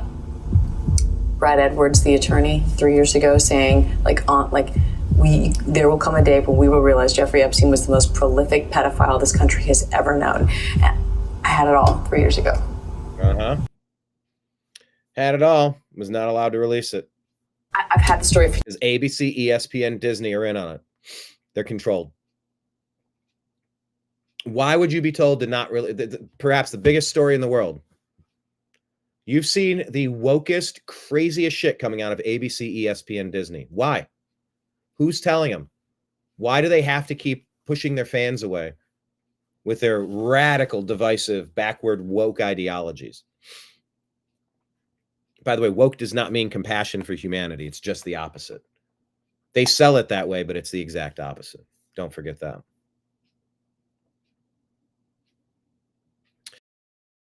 Roger Stone says, every bit of the Epstein material was included in my 2015 book, The Clintons' War on Women, and chapter is called Orgy Island. Well, he owes me a favor. This is Jeffrey Epstein, convicted pedophile, on Bill Clinton.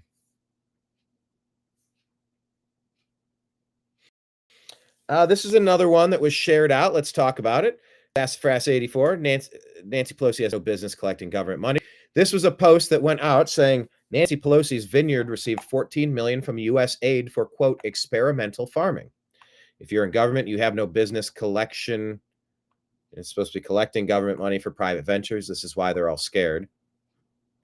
In case you wonder why she's so opposed to congressional audits, it is getting harder and harder to decipher reality from fiction because everything is so backward. But let's talk about it. And I'm proposing to Elon that maybe we put a green box around satire accounts and satire sites on X. Maybe this should be everywhere. Maybe you should get like a green onion stamp, just like identifying that the onion is satire.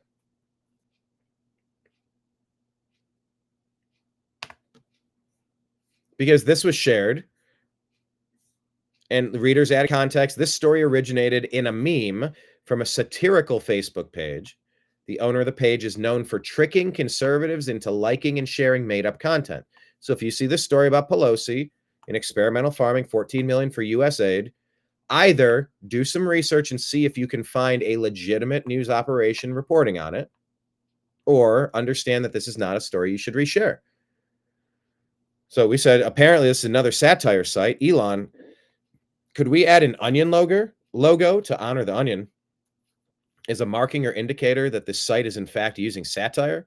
It's getting harder to identify fake accounts and pages. I don't want to share anything fake. I love sharing humor, but I like when it's presented as humor and we know what's going on. Hello, Tom Tapp. Thanks for tapping into today's show. Appreciate you. Hit like, hit subscribe, the notification bell. If you're on your device, hit the heart button, hit the thumbs up button a few times to engage with the algorithm. Tom is saying something very strange about this AG Bondi. Look at her facial structure around her mouth, her teeth. Okay, let's Pam Bondi. Let's just click on image media. Okay, Pam Bondi picture.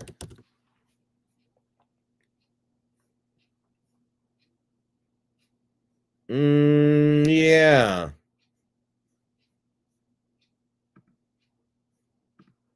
Yeah, I see it. Is it surgery? It's not a normal, she's older than you think. Maybe she's had some plastic surgery done. I see what you're saying, right? It's right there. It's right there coming off of the nose, stretching to the eyes in this picture. Yeah, maybe the teeth. Pam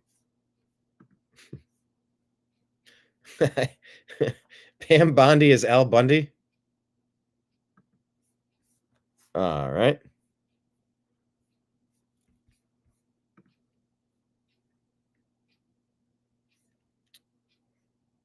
Yeah, maybe she, and the nose looks different. Maybe she's had some work done living down there in Florida. All right. Something strange about her actions. That's the part I'm most concerned with, but I do kind of see your point. Eurofederalist says this picture will end up in history books. It's a turning point for Western civilization. It's where we reject the United States as vassals and choose our own destiny. Nick Cersei, no problem. Bees, fend for yourselves. So lines are being drawn. Is that Trudeau? Oh, my Lord. Oh, and there's Zelensky at the middle of it. Okay. Yeah, I think Europe needs to be ponying up for some of that European defense, and we need to stay a little bit more out of it. Hey, let's meet this guy. This guy's running against that weirdo Jasmine Crockett. Let's get to know this dude real quick. All right, guys, you wouldn't believe it. I have Mr. Sheldon Daniels here with me. He is running against Miss Jasmine Crockett. Yes. Why do you feel that you would be the better candidate over? By the way, your comment, Tom, that Epstein is still alive somewhere. Yeah, like I said, I think it would be very interesting if Epstein was still kicking it somewhere. It was more like a prison break. And you put someone in there that resembled him that you could pass as... oh, there's a picture. Look, it's him. Look at the earlobes. Look at the nose or something. All you have to do is sit still for 2 seconds to snap a picture to try to use that as proof that you got somebody. You can't tell if they're breathing. Yeah. I mean, how successful could this ever be again? I guess they've been using this strategy for a long time. But could they still get away with it anymore? Who would ever, like I said, unless you're being, and that's the thing, if you're being drugged and forced into something and abused, like you're a victim, man. Like there is empathy for victims. There's not a lot of empathy for people who are intentionally, knowingly abusing people. And some of that has definitely been going on. I think that's a little different. But yeah, I like to ponder, like, what if Epstein is still alive? What if John McAfee is kicking it somewhere? It's a very interesting conversation. For Miss Crockett. So this guy's running against Jasmine Crockett, and I would vote for anybody over Jasmine Crockett at this point. I'm a small business owner. I'm a dad. I'm a U.S. Army veteran, and I'm a husband, a family man. And Jasmine Crockett is a social media politician. And the difference between she and I, we're both attorneys, but the difference between she and I is clear. She chases headlines, and I uncover solutions. And, you know, she tries to pretend like she's from the bottom and she understands the struggle when, you know, in reality, the facts show that Jasmine comes from high privilege in Missouri. You know, you hear her talking about $5,000 like it's nothing, right? Yes. That, you know, for someone to be that insensitive to the struggle, you know, 17% of the people in our district live beneath the poverty line, which is higher than the national average of 12.5%. So Jasmine Crockett is all performative politics, and what I mean by that is you get no real effective policy that's going to make your life any better. You know, the only bill that that Jasmine actually authored since she's been on Capitol Hill was a bill that put out-of-state workers against the very people in our district. She made a bill that says, hey, if you own a business in our district or in Texas, if you hire somebody who's not from here over somebody who's actually from here, we'll give you tax breaks. That is so not common sense, and that is so harmful to the hardworking people of TX30. All right, let's follow that race. Let's see what we can do to push this gentleman over the top. Let's talk about Bill Clinton. We mentioned him before. The red-pilled girl is playing this video. Let's talk about the Clinton Foundation and the missing money that's supposed to go to Haiti. After the 2010 earthquake, over $13 billion was donated and pledged to Haiti. Now, the Clintons were the primary leaders responsible for channeling billions of dollars into the nation. A decade later, the money still hasn't reached Haiti. Hillary was the U.S. Secretary of State, and Bill was the UN Special Envoy to Haiti. He was also the co-chair for the Interim Haiti Recovery Commission. Basically, with these big titles, they were given a lot of power in Haiti. Now, So here's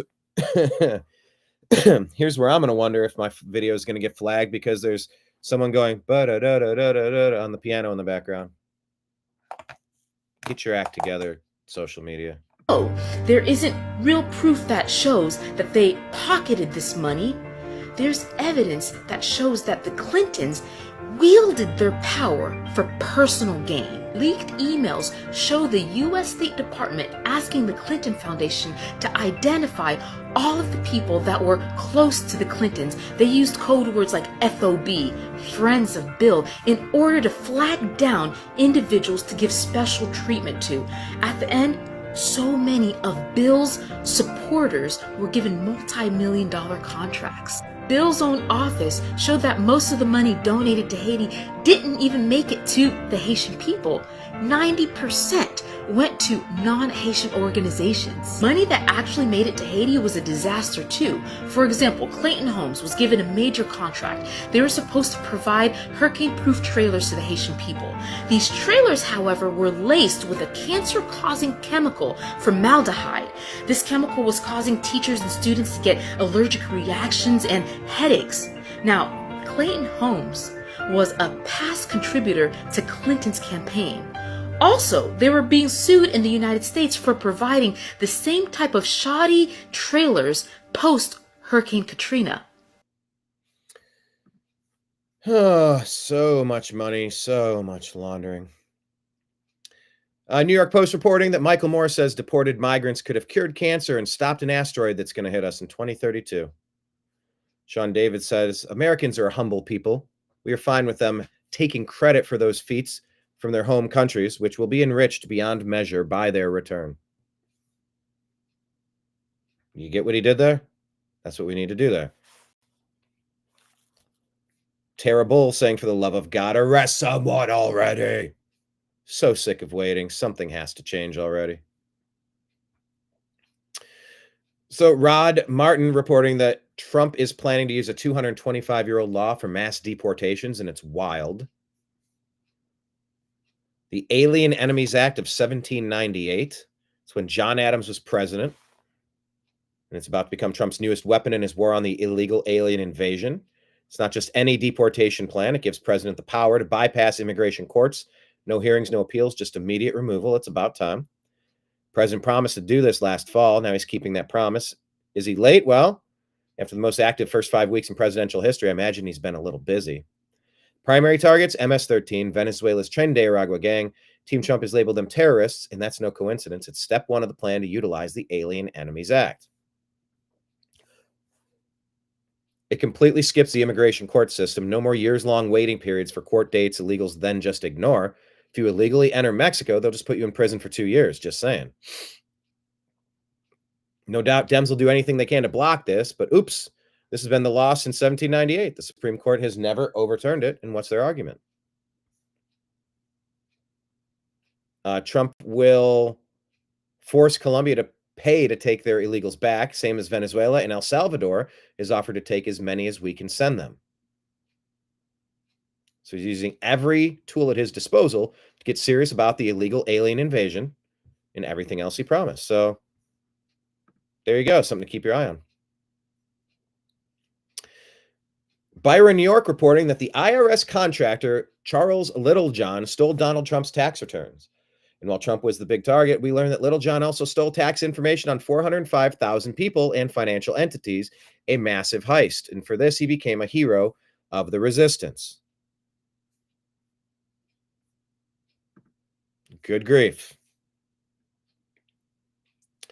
The president has announced that Hung Coup will be the next United States Undersecretary. Are you aware of this? Hung Coup?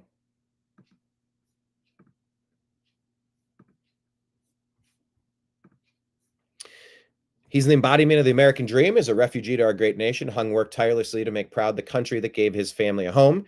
He went to our amazing United States Naval Academy, later earning his master's in physics. He served in combat and special operations for 25 years, with his experience both in combat and in the Pentagon. He'll get the job done. Congratulations to Hung and his wonderful family. Let me go back to Instagram real quick, because I do have a couple other things to show you here. The feed refreshed, and I know, David Bann, everything is so corrupt. It is. So do we just go corrupt as well so that we can get by? Or do we work tirelessly to bring it all down and fix some stuff? Once again, that's what's in your heart and what's in your head. Are we going to be part of the solution or part of the problem? Very fair question. All right.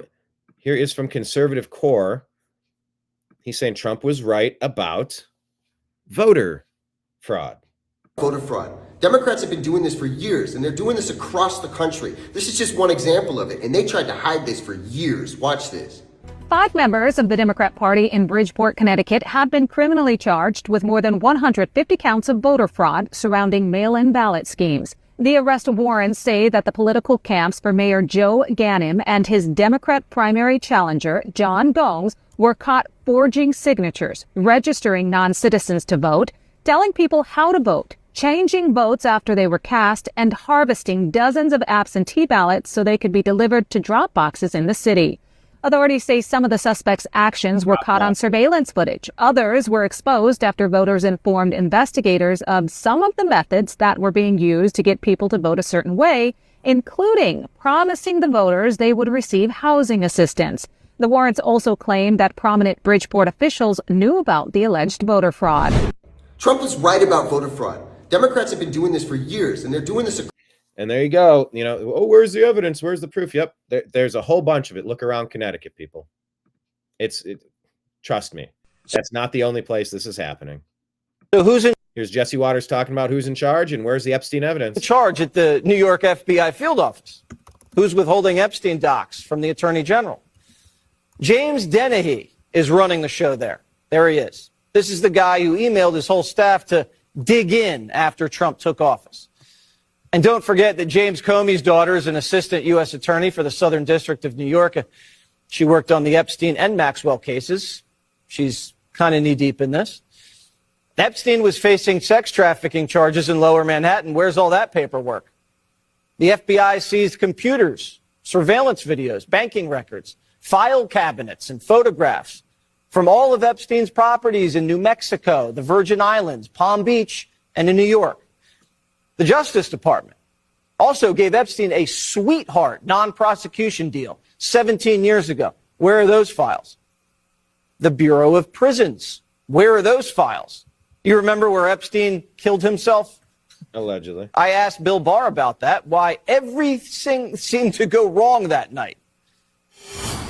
When I first heard all the information and all the coincidences here, I was suspicious. What were the coincidences? I mean, those were a lot of coincidences. Well, one of the cameras was out. Right. He was supposed to have a cellmate. The cellmate left. They didn't replace the cellmate. And the guards who were supposed to check him every half hour didn't check him.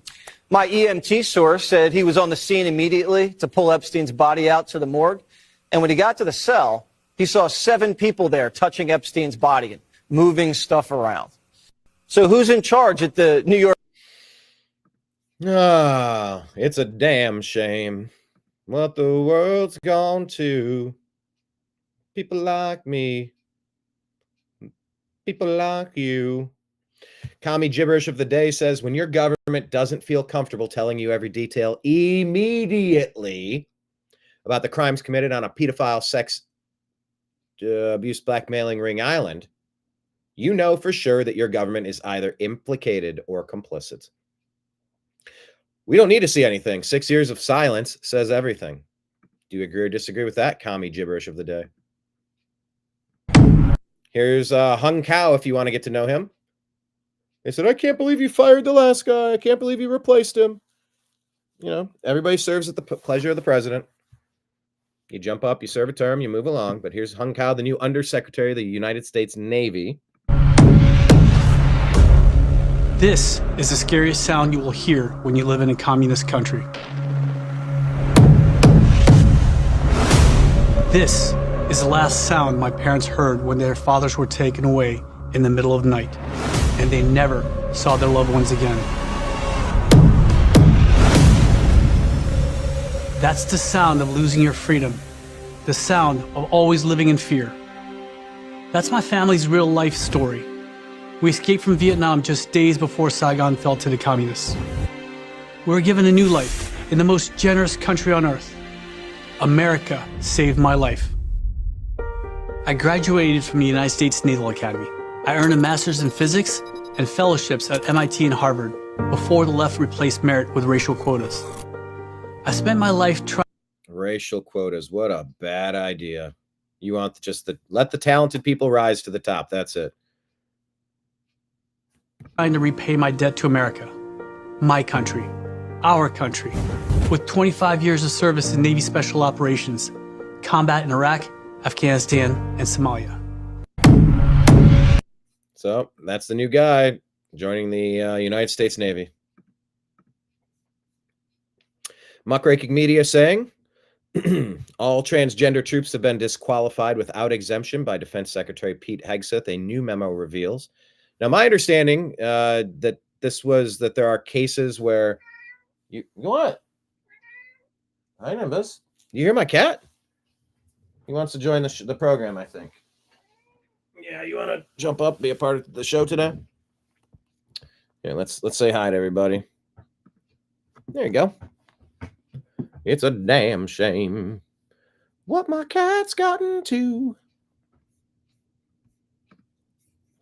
So my understanding was that transgender people suffering with gender dysphoria disorder, they have the opportunity to apply to get back in to the service or to have an exemption. That was my understanding. So if this is being reported differently today, that's sort of new to me. I'm going to look into that to find out what's going on. But the military discriminates. That is by design what they do. They want people that are fit. You know, you can't be 3'3" in the military. You can't be 500 pounds in the military. You can't be 85 years old in the military. They discriminate against age, against all sorts of things. But if someone is suffering with gender dysphoria disorder, like that's a mental condition that, you know, that could impact readiness. Maybe it does in every case. Maybe it does in some cases. I don't know. This report here is saying that it's in every case now, that they're all just banned, but like I thought there were exemptions. I'll look into it. I'm not sure. Additionally, Speaker Johnson is saying Medicaid is just for single mothers with small children trying to make it. It's not for 29-year-old males sitting on their couch playing video games. We're going to find those guys and we'll send them back to work. I don't know about that one. I mean, Obamacare was like, look, there's programs to sign up for. If you don't have an income, is there some sort of basic level of medical care that you could get? If you're not working a job that provides it, is there something that could keep you out of the gutter? So I don't know. Show me where Medicaid says it's for 29-year-old mothers. I got a bit of a problem with that. But yes, we're doing stuff to get people back in the workforce. 100%. Wall Street Ape says Nancy Mace was right. I'll post the video referencing all these insane programs overseas in the morning. U.S. aid funded all this garbage and Doge exposed it all. This is saying from World of Statistics. India's first transgender clinic, Mitter Clinic in Hyderabad, has shut down because U.S. aid has frozen the funds. Elon says that's what American tax dollars were funding. Yeah, we can cut those things. That's fine. Also, Supreme Court has halted a lower court's activist ruling that would have forced President Trump to spend $2 billion on foreign aid. Yep, we covered that yesterday. Representative Ro Khanna has introduced the Drain the Swamp Act to ban White House officials from accepting gifts from lobbyists or becoming lobbyists. How good does that sound? Hear Me Roar says a child dies of measles. Those horrible anti-vax parents should go to jail. And if a child dies from a vaccine, it's rare. Definitely no one's fault. If the child had underlying issues, don't forget to get your kid all the vaccines. I just want honest testing. I just want honest information. I feel like we're being lied to, and I feel like there's several things that are getting wrapped up into the vax story that may or may not be accurate on both sides. I just want to know what's really happening. Okay. Yes, there's the FDA MMR insert. It says right there, measles, rash. You can zoom in and read some more. Malignant melanoma and exposure to fluorescent lighting at work. Carnivora Aurealis is saying fluorescent lights at work double risk according to this study. We have skin cancer all wrong. Maybe we do, maybe we don't, but let's look into it. Yeah, this is the science I want to. I don't want money being spent on a transgender clinic in India. I want to spend money on a clinic that's looking into a story like this to find out, is fluorescent lighting causing a double melanoma risk for some reason? Let's research those things. It's prioritizing the right stuff. All right, what else we got here? Gateway Pundit reporting that Jill Biden's press secretary is admitting that there was a Biden White House cover-up about Joe Biden's cognitive decline, and they gaslighted the public. Jill Biden's former press secretary, Michael LaRosa, admitted the Biden White House covered up Joe Biden's cognitive decline and gaslighted the public about his deteriorate. Nimbus likes to nibble sometimes. Here you go. Well, all right, let me be. You got a cat? Does your cat do the Tootsie Roll Pop owl? 1, 2, 3, crunch. Cats are gonna cat. Anyway, Jill Biden's former press secretary. Am I still in frame? Yeah, I'm still mostly in frame. There we go. Oh yeah, so I gotta angle it if I use this aspect ratio. For the third time, Jill Biden's former press secretary, Michael LaRosa, admitted that the Biden White House covered up Joe Biden's cognitive decline and gaslighted the public about his deteriorating condition. Cory Booker called him out for it in 2019, they're saying. Then the DNC covered up to try to make Biden this great moderate. It's insane. D in Fringe here. Maureen Comey. You know the name Comey. An assistant U.S. attorney for the Southern District of New York, SDNY, has been with the office since 2015. She is the daughter of former FBI Director James Comey. What a shocker that she was put into SDNY right before Trump came into office. She's been involved in the Jeffrey Epstein case as one of the lead prosecutors in the 2019 case against financier Jeffrey Epstein, according to Insurrection Barbie. Ghislaine Maxwell trial in 2021, Maureen served as a lead prosecutor in the trial of Ghislaine Maxwell, Epstein's associate. Maxwell was convicted on multiple counts, including sex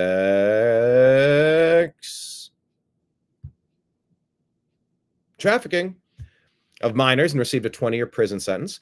Robert Haddon prosecution. She was involved in prosecuting Robert Haddon, a former gynecologist who was abusing numerous patients. His trial is scheduled for 22, so this is old. Has been scheduled for 20, this is past tense. Okay, so other things, I don't know. When I see an article that's written incorrectly in the wrong tense, either the timeline's off or it might not be entirely accurate. In 2024, Maureen joined the prosecution team in the case against Diddy Combs, facing multiple charges. Trial scheduled for May of this year. She's gotten every single deep state case that's magically been assigned to her. Disclosing numerous SARS and other sensitive government to a reporter from BuzzFeed. It's a lot to unpack. Not buying it. Elon thinks it's odd. Oh, and here's just a nice thing. People, hey, look, you know how excited I am when Kamala wins? You know what I'm going to do? I'm going to get pregnant and have like 50 abortions. And this is a compilation of people freaking out that President Trump won. I'm talking about the kind of diplomacy that's going to end the destruction of your country. Yes. Whoa, look at this. I want to share this. Are you watching this? Look at the body language. Leaning back, moving back, arms crossed. Looks like JD's playing bad cop. Zelensky's doing what Zelensky's going to do. Let's listen.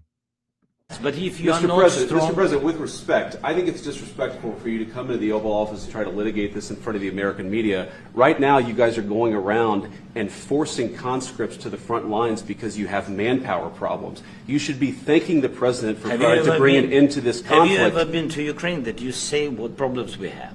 I have been to. Come once. I've actually watched and seen the stories, and I know what happens is you bring them on a propaganda tour, Mr. President. Do you disagree that you've had problems bringing people into your military? We have and problems. do you think that it's respectful I will answer. to come to the Oval Office I of the will United answer. States of America and attack the administration that is trying to prevent the destruction of your country? A lot of questions. Let's start from the beginning. Sure. First of all, during the war, everybody has problems. Even you, but you have nice ocean and don't feel now, but you will feel it in the future. God bless. You don't know that. God bless. You don't know God that. bless. You Don't- will not you have gotta- a war. Don't tell us what we're going to feel. We're trying to solve a problem.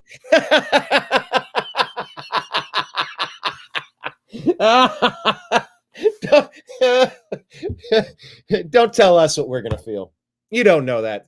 Don't tell us what we're going to feel. Look at that body language, arms crossed. He is pouting. He is very unhappy right now. Don't tell us what we're going to feel. I'm not telling you. Because I'm you're in no answering on position this to question. dictate that. That's Remember exactly this. what I'm not You're dictating. in no position to dictate what we're going to feel. You We're will- going to feel very you will good. feel influenced. We're going to feel very I'm good and telling very you, strong. You will feel influence. You're right now not in a very good position. You've allowed From the yourself very- to be in a from very the bad very position, beginning and he of the happens war. to be right about From it. the very beginning of the war. You're not Mr. in a Brown, good position. I You don't was have in the cards right now. With us, you start I'm having not playing cards. But cards. right now, you I'm don't. very You're playing serious, cards. Mr. President. You're I'm playing very cards. serious. You're I'm gambling the with the president lives in of war. millions of people. You think- You're gambling with World War What do you- III. what do you You're think about? gambling What with do you World think War about? III. And You- what you're doing is very disrespectful to the country, this country. That's with back all to you. respect to your Far country. more than a lot of people said very they respect. should have. Have you said thank you once? A lot entire of meeting? times. No, in this Even entire meeting, today. have you said thank Even you? today. You went to Pennsylvania and campaigned for the opposition in October. Offer some words of appreciation for What- the United what States are of you America speaking about? and the president who's trying to save your country. I'm talking about the kind of diplomacy. Yes. It's interesting that we're having this conversation in public, but here we go. Wow. That, I liked this already. Why did it it's unliking it. I'm talking about the kind of diplomacy that's going to end the destruction of your country. Yes, but if you are Mr. not President, strong... Mr. President, with respect, I think it's disrespectful for you to come into the Oval Office and try to litigate this in front of the American media. Right now, you guys are going around and forcing conscripts to the front lines because you have manpower problems. You should be thanking the president for Have you trying to ever bring been- it into this country. Yeah, Zelensky's toast. This guy doesn't get it. He is not playing his cards right. I've said this for a while. If he's not super careful, he's going to get disappeared very soon. That's not a threat to me who doesn't have those bones in my body. I'm not affiliated. I'm warning him that it's obvious to me and anybody else with some eyes. He's playing a very dangerous game. He has no negotiating power. $100 billion are missing under his watch. Hundreds of thousands of people are dead and maimed. Millions of people that the families destroyed forever because he teamed up with Barack Hussein Obama, Victoria Nuland, Joe Biden.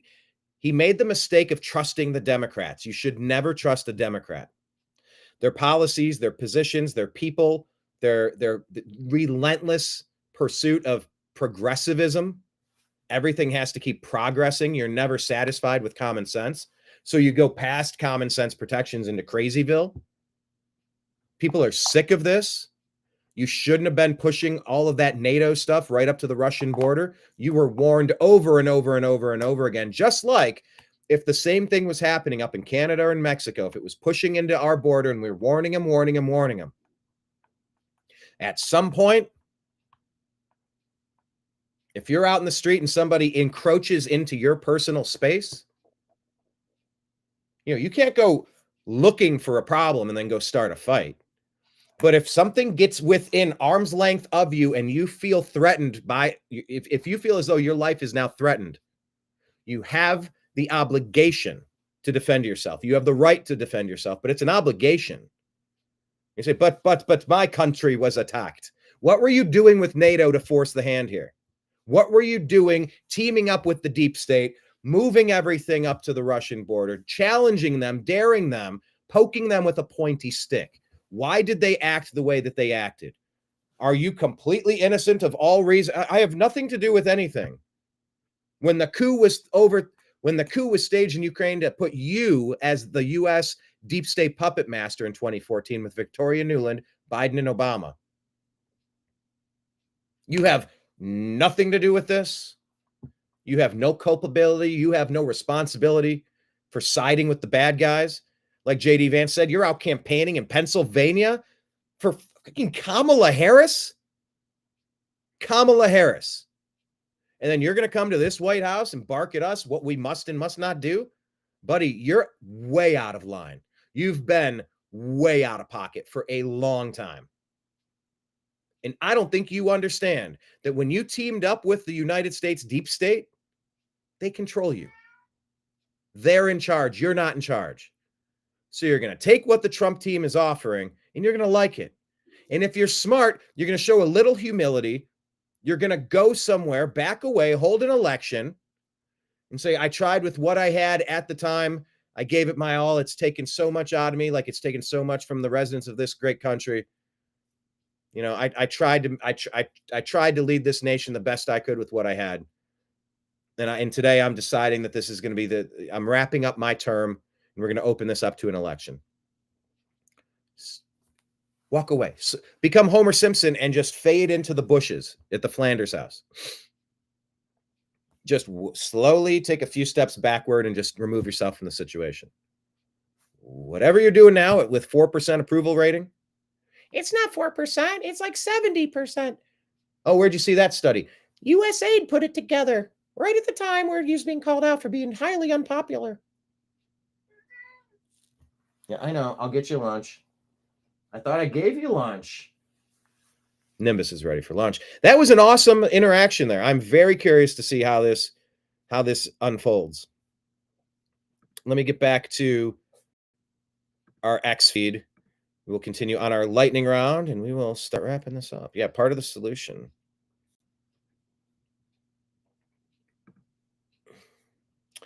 Here you go. You want to do something about there being no water in the hydrants? Nope.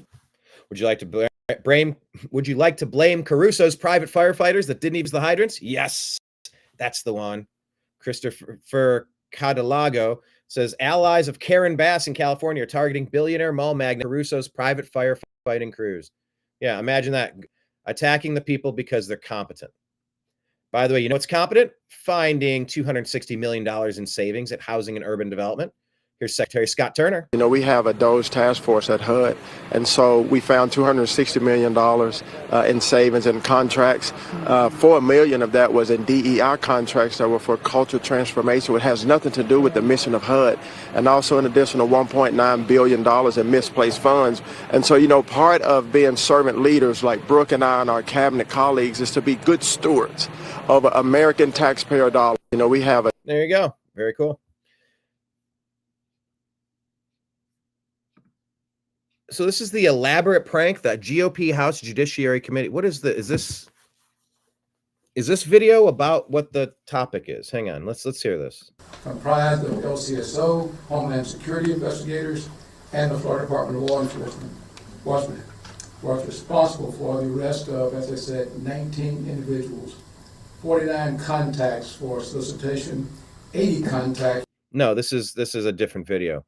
But yeah, the U.S. House Judiciary Committee launched an elaborate hoax prank on their official X account, claiming to release part 2 of the Jeffrey Epstein pedophiles that sent users on wild goose chases, ending with a Rickroll YouTube video. This resulted in massive online outrage by conservatives and anti-child abuse groups. Message to Jim Jordan and the Republicans: the deep state running giant pedophile honeypot operations to control our nation is no laughing matter. Get serious or get the fuck out of Congress. I concur. Here's a video on TikTok. It's saying a huge health insurance scam most people need to be talking about. Americans who have health insurance are told their MRI total with insurance would be $5,100. Without insurance, the bill is $700. After learning this, she asked to not use her insurance. And the hospital told her, since you have insurance, we're not going to let you self-pay it. How is that not a scam? Isn't it my choice if I want to self-pay something versus running it through my insurance? Insurance is such a ripoff. Health insurance is a scam. This is just fix this already. I'm so sick of this dumb stuff. You know, look, yesterday I was like, I'd like to see the Michael Hastings and Seth Rich files while we're at it. Well, while we're at it, we didn't get any. We got less than nothing from Pam Bondi and Kash Patel.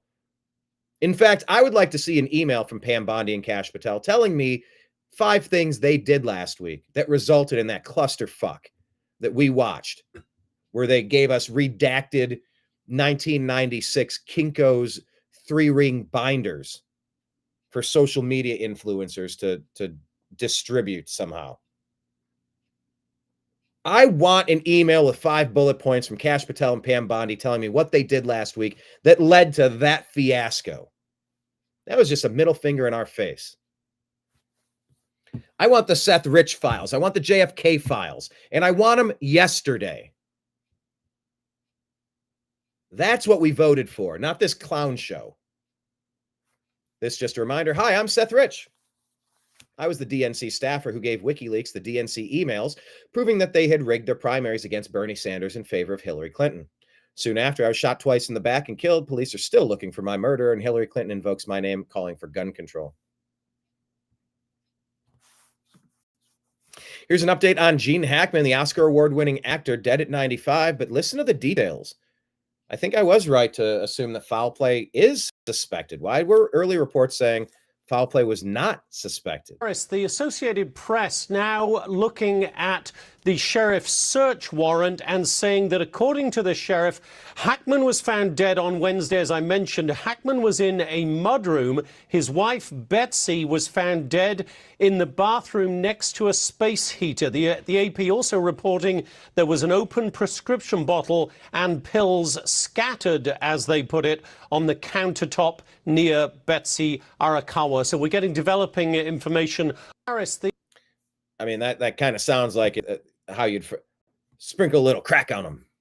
Didn't Chappelle do a skit about that? Clint Eastwood said, "There's no finer actor than Gene. Intense and instructive, never a false note. Also a dear friend." I don't know what's going on. There's supposed to be a boycott to stop shopping today, not spend money. I don't know what that's all about. But Cat Turd saying, I guess today is MAGA shopping day then. Colette Harrington says, make him famous. James Dennehy is in charge of the FBI field office in New York. He's hiding the Epstein files and refusing to turn them over as ordered. I think the FBI should raid his office and arrest him. How about you? Right? Here's Brandon Tatum, just with a better argument than what you hear on MSDNC and CNN. White privilege. I think that's the most racist concept I've ever heard in my life. Because as a black man, you're telling me that you're better than me. That's what I hear. Because I ask anybody, wait till we go to Q&A. Somebody gonna disagree with me. What benefits do you have that I don't have? They gotta get racist after that. Well, I can go to school. Well, you think I'm not as smart as you? Think I can't make a 4.0 GPA? You think I can't do that? You racist. That's what you are. Oh, you can't get a job like me. Oh, you think I'm not qualified like you are? You think I don't have the hustle, I don't have the grind to get a job? Are you crazy? Black people can't vote because they don't have IDs. You think I'm dumb enough not to have an ID? You're a racist. And I'm telling you, I think this video is going to get flagged because there's that generic music in the background. If this...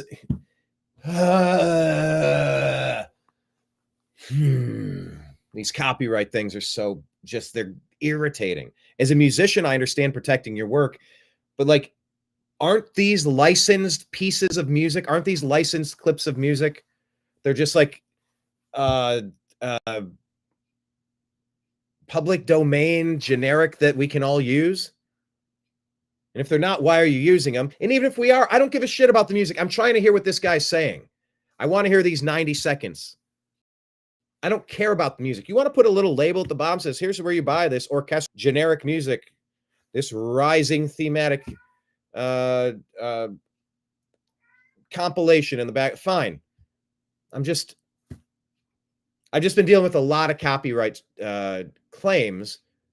It's not like I'm sitting here playing you the full version of Smoke on the Water or something. I'm not dropping the new Kendrick Lamar song early, stealing dollars so it can be downloaded onto Napster, and then nobody buys the album. Like, we're sharing a clip with music in the background. We care about the words being spoken. We're providing original, unique commentary on issues of the day. That's why we're using it. Anyway, that whole you can't get an ID. that is perhaps the dumbest argument on any topic I've ever heard. That's what they say. Well, you can't get pulled over by police. You think I don't know how to act and behave myself and conduct myself? You think I can't start a business? I own a few businesses. You think when I fill out that application to do that business, or I have my attorneys build one of my businesses, my energy drink company, you think they said, well, he's black, well, we can't represent him. No, it's all bull crap, man. Don't fall for it. Don't fall for it. It's all designed to make us hate each other. There you go. It is all designed to make us hate each other. Don't fall for it. Cat Turd said, we don't want firings. We want arrests, perp walks, long prison sentences. Without accountability, nothing changes. Mike Lee says, in our meeting today, Elon Musk clarified that Doge personnel have no authority to fire federal workers or cancel federal contracts or payments. Rather, they make recommendations to department heads and other executive branch personnel who have such authority. Those most inclined to demagogue Doge are attributing to Doge authority that it does not have. I played you this before, but I'll let Kat Timpf say it again. Kat Timpf just had her baby and then was diagnosed with breast cancer the same day, so prayers to you. But talking about the people who are hating on Doge, this is what it sounds like. Look, it's what I think it would be one thing to maybe criticize Elon Musk or criticize Doge, but to only do that and criticize the way in which maybe Elon talks about the fraud or uncovers the fraud and the waste, and not the waste and fraud itself, reminds me of the guy where if you confront him about you're cheating on me, here's the evidence, and he goes, you went through my phone. How am I supposed to be with you if you can't trust me? That is so true. Like, and your reaction to it becomes the conversation. Right. It's like, can we not talk about what was found? Yes. Yeah. Apparently not. It's the exact same thing, because you think if you find. Yeah, they're missing the point. We're talking about what is being laundered, what's being squandered. Laundered and squandered. There's a good phraseology. To have some issues with the way it was, but there's no mention from some of these people about what was found, which should bother you. Yeah. That's a great analogy. I'm going to steal that. Yes. Well, you don't steal it, you borrow it. You take good ideas and you roll with them. Glenn Babcock sharing this says, cash is freedom. That's why they're getting rid of cash. You know that, right?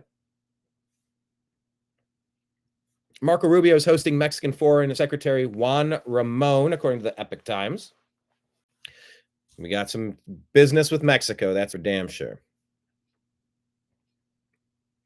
Jeffrey Ingersoll says CNN right now is playing clips of AstroTurf town halls and basically saying they're not AstroTurfed when they explicitly are. The groups organizing them publicly said they intended to organize protests against Doge at GOP town halls. Again, this is just another example of the media looking at a man and saying, actually, that's a woman. Actually, Molly Hemingway says, if you're working in the media and can't tell on site that the alleged town hall protests are information operations, you're either an idiot or a propagandist. And as Jeff notes, they're not even hiding that they've AstroTurfed this. With the judicial insurrection, according to Daniel Horowitz, Trump has two options. Put the courts in their place and or demand the GOP majority codify these policies and cuts in the appropriations process. If the answer is neither, then nearly all the transformational changes will fall away and the rest will go away with the next Democrat president. Remember here, if anyone's still using the goofy insurrection line, just remember this clip. This is the video nobody got to see because Twitter took it down 5 minutes after it launched on January 6th. We have to have law and order. We have to respect our great people in law and order. We don't want anybody hurt. It's a very tough period of time. There's never been a time like this where such a thing happened, where they could take it away from all of us, from me, from you, from our country. This was a fraudulent election, but we can't play into the hands of these people. We have to have peace. So go home. We love you. You're very special. You've seen what happens. You see the way others are treated that are so bad and so evil. I know how you feel. But go home and go home in peace. We Yeah, Twitter took that down back when the deep state was running Twitter. This is just a rest in peace to the GOAT. Still my favorite picture of, their uncle, Mitch Hedberg. Mitch Hedberg, so cool. So funny. I don't think I can play this either.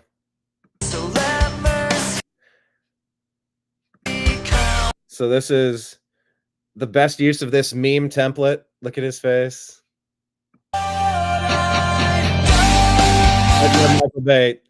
It's so weird that I have to tap dance around music so often, but as that song fades and he's looking around about what he's done with a little smile, and then it cuts to the credits right there. I actually just recently watched all the Transformers movies again. I like them. I think they're pretty good. But yeah, Bush and what he's done. Let's listen to Glenn Beck. I'm gonna play you this. I listened to this yesterday, and how could you not agree? How could you not feel as frustrated as this? Others were told this morning, given this binder, which has absolutely nothing in it, and they were told that by Pam Bondi and the president that she had, because the president asked, ordered for the release of this. Kash Patel delivered it to her desk last week. They were going through it. They expected this to be full of everything that Kash Patel has told me he has seen in the past. But there was nothing. There was nothing left in it. And Liz reports that she was told that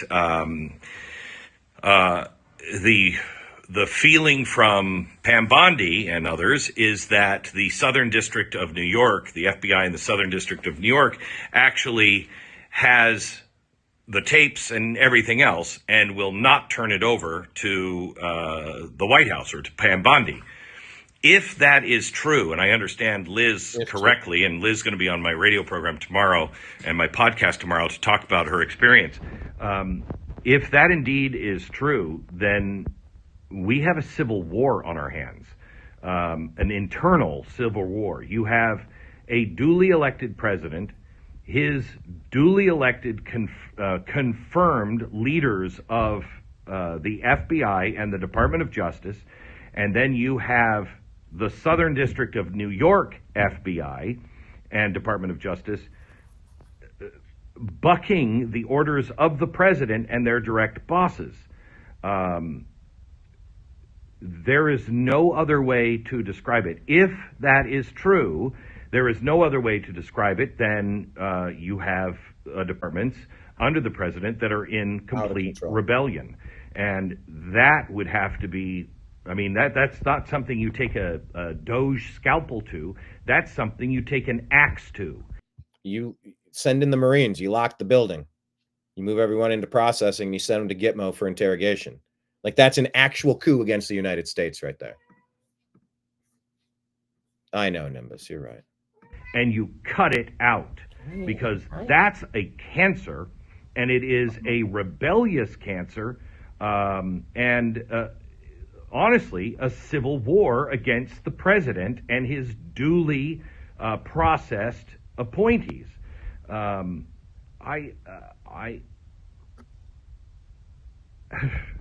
This is not what I expected from Kash Patel and Pam Bondi and the president and the vice president, and I take them at this point at their word because I know them. I know how serious each of them are about rooting out this cancer. But this looks really, really horrible for the president because what others will say is, well, this is just the same old stuff, and names of people that they were friends of were on, and so they had to blame it on somebody else. Well, I totally investigating people doesn't mean that they're guilty of stuff, and you don't want to just say they're on the list that they've done bad stuff if they were just investigated and not found by the grand jury to have, like, I get that, but that's what you figure out, and that's what you give us. You don't give us that press conference like yesterday. That was awful. I just don't believe that of the president and Kash and Pam. I know the passionate response in private about these names and about this list, and how Kash in particular couldn't wait to release this. He is on he is a dog with a bone. He is on a mission, and so is the president, and I believe Pam Bondi is too, on a mission to rat this evil out. Root this evil out. If it's true, we're in civil war. Or you're ratting it out too. The state is at civil war with itself. If it's not true, then we will see this administration not move against the Southern District of New York. If I were President Trump, and I got to give him the benefit of the doubt here, because I think this is, giving him the benefit of the doubt, he is focused on Russia and everything else. But if I were Donald Trump, and no matter what I had planned, if I had an agency in rebellion, I would get on my plane and I would fly to New York and I would personally fire every single person, and I'd put a padlock on that door in Southern District of New York. That's what the president, I believe, should do if I understand what Liz is saying is correct, and if it is indeed true. Hard to disagree with that. But you're going to have to chill out, all right?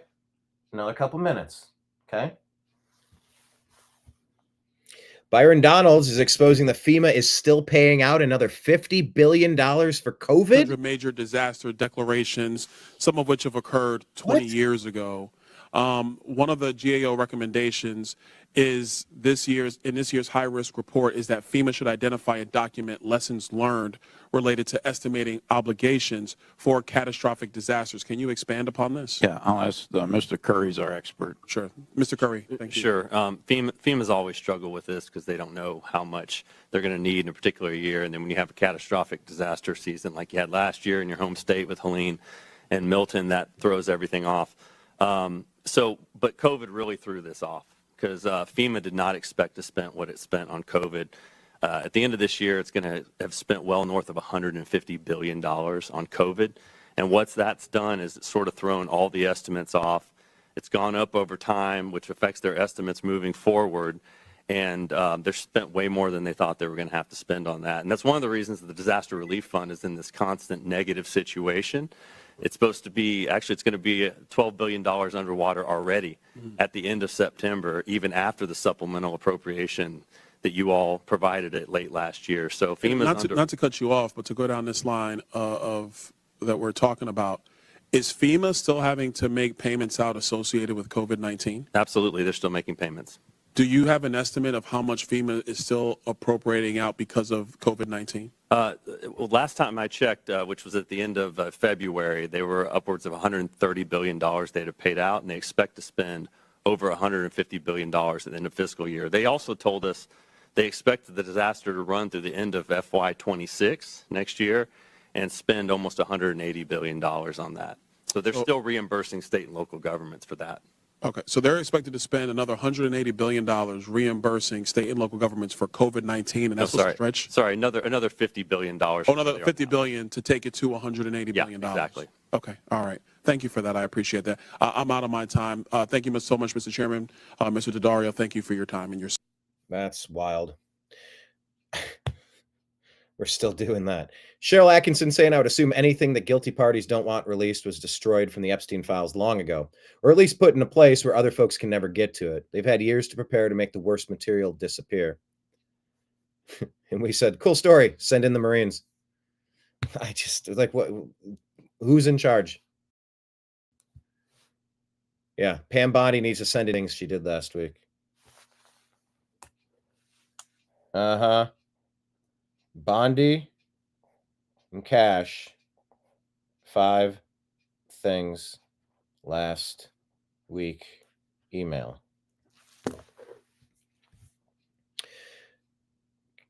Laura Logan said there's a moment where American voters will start to lose patience with the absence sense of real accountability. The honeymoon is not going to last forever. People did not vote to preserve the corrupt system. They voted to uphold the law and principles that built the foundation and return it to what it was supposed to be. Mike Benz here on the news that Jeffrey Epstein was an FBI informant and that the SDNY FBI branch is withholding critical evidence. You should have this information. Take a look. We know that there was a relationship between the Department of Justice and the success of James Bulger. And nobody wants to tell that story. They protected him for their own reasons for decades, and they're still lying about it. At this trial, the United States Attorney's Office has an exhibit. And it's a very important exhibit. It is a memorandum from the special agent in charge in the 1980s by the name of Lawrence Sarhart. In this memorandum, Sarhart says that he had a conversation with James Bulger when they met at a hotel. And the government pretends that this memorandum somehow shows James Bulger as an informant. So during the trial, we learn information that there's a secret safe in the Boston SAC, Special Agent in Charge's office in the C3 unit of the FBI, the criminal division. And in that safe, supposedly documents would go into and never come out again.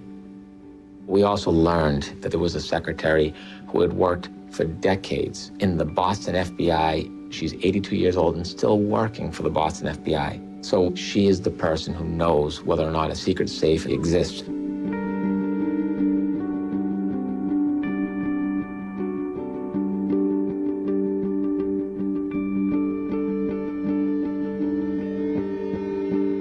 When we called this secretary as a witness, mysteriously new documents appeared. While they told the jury and the public this is the truth. At this trial. At this trial.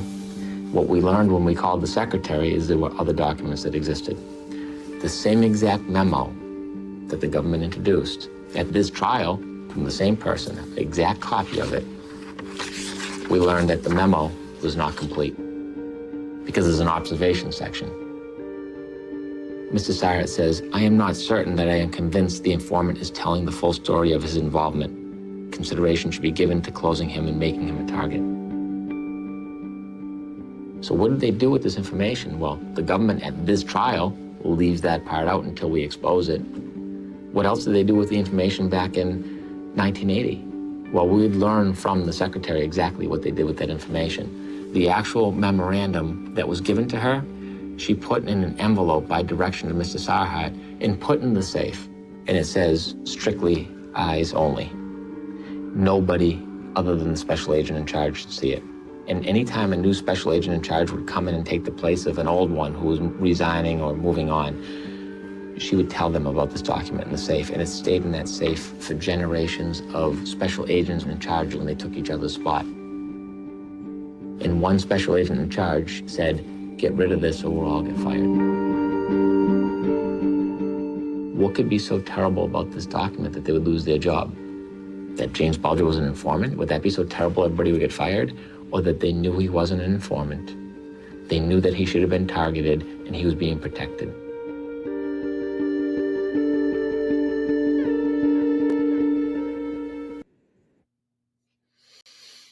You know, there's a lot that's going to have to come out. A lot.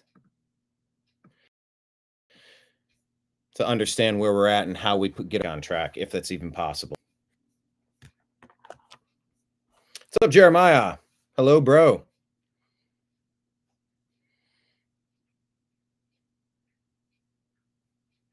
No, I haven't seen any update on the Vatican. Not the Vatican. You're talking about the Vatican. I haven't seen an update on the Epstein list. If anyone has information that it has dropped, Pam Bondi gave a 8 a.m. deadline.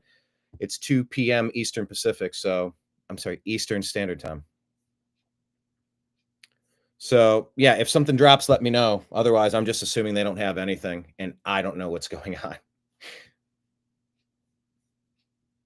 I don't know why they haven't like gone in and shut that building down, wrapped it up, marched everybody out of there, said you're all on administrative leave or you're all fired immediately, like for disobeying your superior.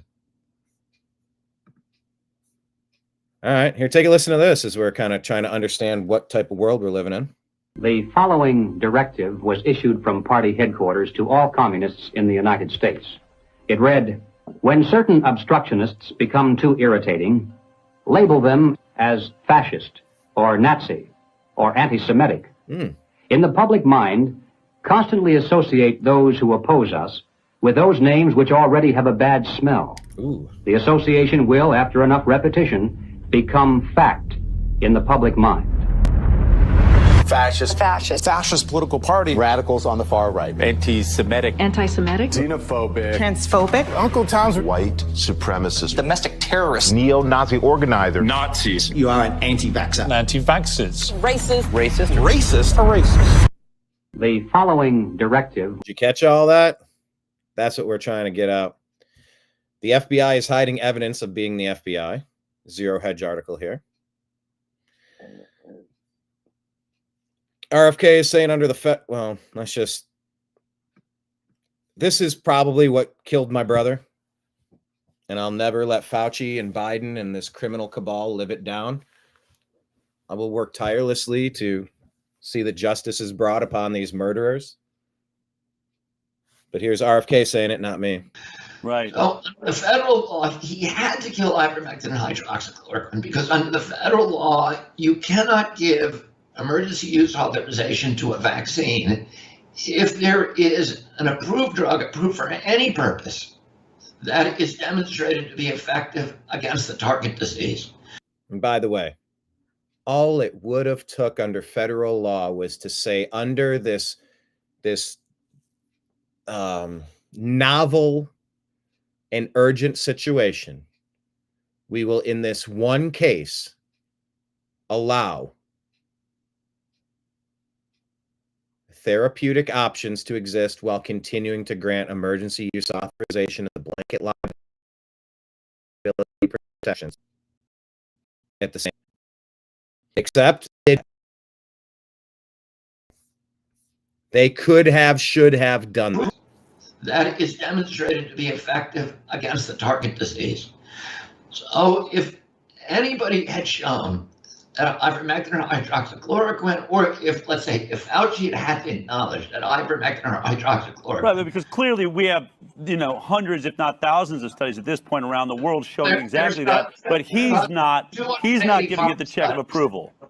Right, there's about 285 studies, and most of them peer-reviewed, that show ivermectin and hydroxychloroquine collectively reduce hospital stays by 80%, reduce deaths by 80%. 80% of the people who died from COVID in this country did not need to die. And that's why, we used remdesivir in this country, and we didn't have to die. Anyway, watch the whole video. You see where it's at. This is the video of the day. I will play this a second time. This is so great. Watch disgraced former FBI head James Comey get confronted for weaponizing the FBI against Donald Trump. Here's Owen Schroyer totally destroying this deep state enforcer. It's so good. Sometimes videos are just chef's kiss. Oh, absolutely fantastic. Yeah! James Comey! James Comey! The fired FBI director, James Comey! The deep state hero, James Comey! The Democrat hero, James Comey! You did it! He illegally investigated Donald Trump! Thank you, Comey, for weaponizing the FBI against Donald Trump! Thank you for covering up Hillary Clinton's crimes and setting the stage for the FBI to cover up the Biden crimes, too. Come on, y'all! Let's hear it for James Comey! Come on, we love the FBI! We love the federal government! Why? You don't love the FBI? You guys don't appreciate James Comey weaponizing the government against Donald Trump? Come on, James, you should be happy. Donald Trump is the bad guy. We should be happy Comey weaponized the government against Trump. What the heck? I don't understand. He's a hero. Oh, man, I'm so excited. I don't know why these people aren't as excited as me. Sorry, my excitement, officer. That officer was cracking up. He seemed to be enjoying it.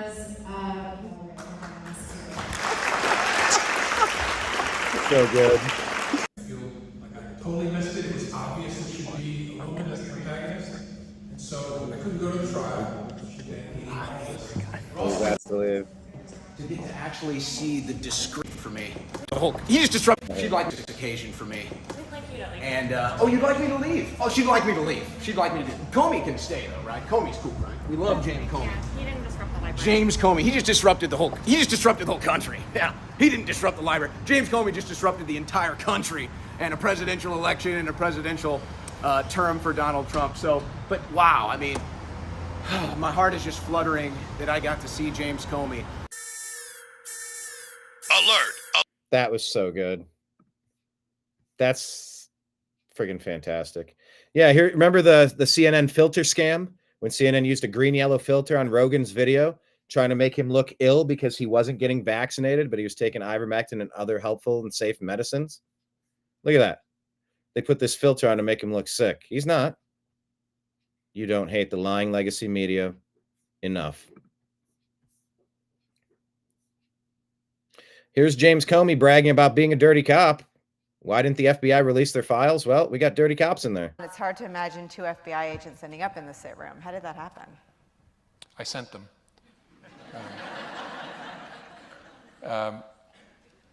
Something I probably wouldn't have done or maybe gotten away with in a more organized investigation, a more organized administration, in the George W. Bush administration, for example, or the Obama administration.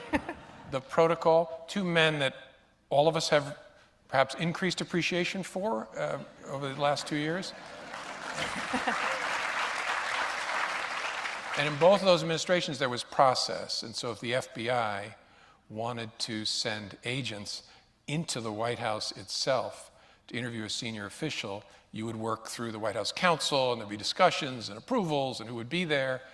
And I thought, it's early enough, let's just send a couple guys over. And so we placed a call to Flynn, said, hey, we're sending a couple guys over. Hope you'll talk to them. He said, sure. Nobody else was there. They interviewed him in a conference room at the White House Situation Room, and he lied to them. And that's what he's now pled guilty to. What did he think they were coming over there for? I don't think he knew. No, we didn't tell him. Just said, we got sending over a couple of agents. I want to ask you some questions. I didn't have this conversation, my deputy director did, but hope you got a few minutes you can sit down and talk to them. And he said, sure. General Mike Flynn says, beyond Comey making me sick to my stomach, especially when I first saw this, the audience laughing about him being a dirty cop made it worse. Ruining someone's life is not one bit funny. It's total bullshit, in fact, and he should not have gotten away with it for this long. Maybe now the system will catch up with this SOB. I pray that's the case. Well, let's see. Yeah. Jake Tapper. We effing lied. President Biden's decline, its cover-up, and his disastrous choice to run again by Jake Tapper. 2020, they said, Joe Biden has a stutter. 21, Joe Biden has a stutter. 22, 23, 24, Joe Biden has a stutter. 25, buy my book on the cover-up of Biden's mental decline. Buy my book. Gunther Eagleman sums up the Epstein situation. How many victims were raped on Epstein Island? Approximately 250. How many people who raped children on Epstein Island have been arrested? Approximately 0. I did like Dan Aykroyd, what he said. He did this movie with Gene Hackman, Loose Cannons. I've never seen it, but maybe it's a time to go see Loose Cannons. He says, pouring 2 headshots. He has head vodka. It's like the Crystal Head.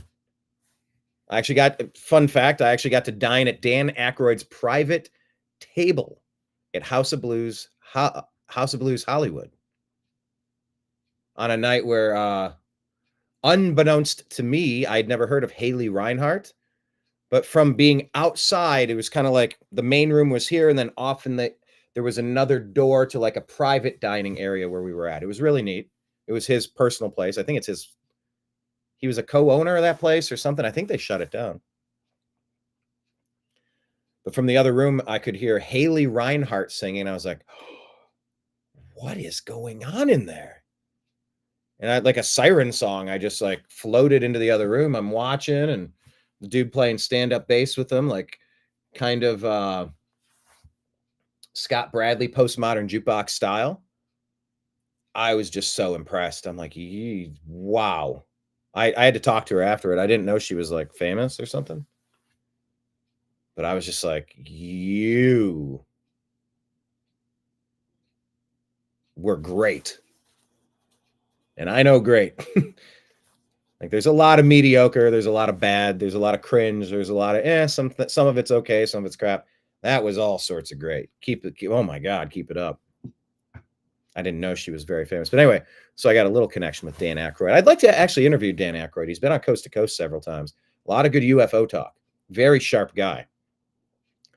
But he says he's pouring 2 headshots, one in sorrow and one in celebration, for the loss and for the life of the career of the great Gene Hackman. Made a D-grade picture with Gene and Dom DeLuise. We laughed together through the whole fiasco. Gene told me he only needed 4 instructions from directors. Loud, softer, faster, slower. Interesting. Maybe sometimes all we need to be is either louder, softer, or faster or slower. That's what she said. Yeah, this is James O'Keefe. I hope the Epstein files are less redacted than the released probable cause the FBI gave a federal judge to raid me. I'm not hopeful, and it was all, sadly, that's what we end up with. Kash Patel's talked about this, overly redacting everything to the point of making it worthless.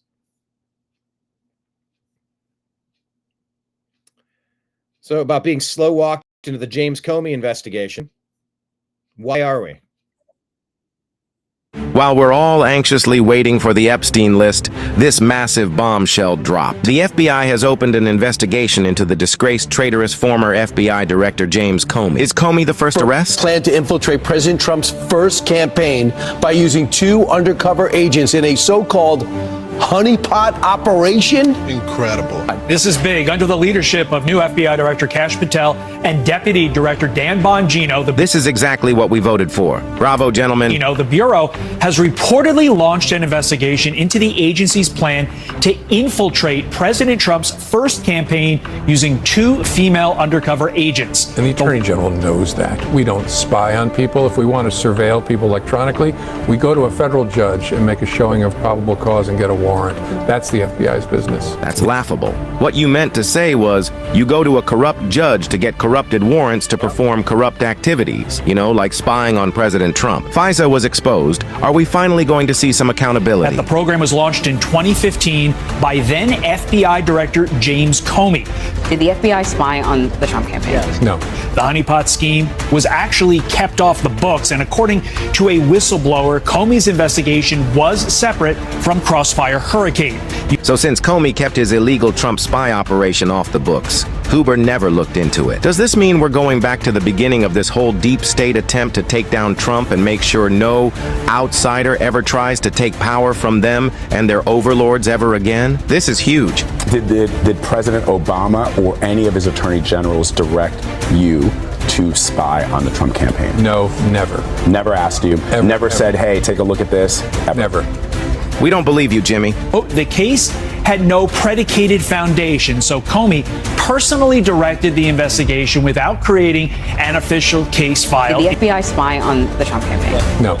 FBI leaders are reportedly looking for those once undercover agents who are said to have infiltrated the Trump campaign at high levels. This story is insane. Comey personally directed it. If this is true, he's a dirty cop. The president says that, if there were spying, and he believes there was spying, that you were probably behind it, or the impetus to spying on his campaign. Did the FBI spy on the Trump campaign? No. The FBI investigated to try and understand, are there people associated with the Trump campaign who are in bed with the Russian effort to attack our democracy? But you were already spying, Jim. Before you threw out the Russian collusion hoax. They used the fake dossier paid for by Crooked Hillary to spy on our favorite president. They're also busted. Here comes the find out phase of the operation. Final question that needs answered in regards to Comey. Who gave the order to start the spy operation? I think we have a good idea. Waiting anxiously for that revelation. All right, that was pretty interesting. I like that. Johnny St. Pete says, meet Dan Bongino. Dan has all the correct questions immediately following the 713 Butler attempt on Trump. The time you've been waiting for regarding answers has arrived. Big people do big things. Pick up the phone. It's a 17-minute video. You can check that out. It's on our X feed. The Donald Trump assassin, according to Wall Street Apes, linked to the D.C. FBI office. Look at that. The shooter going back and forth to FBI offices. Wow.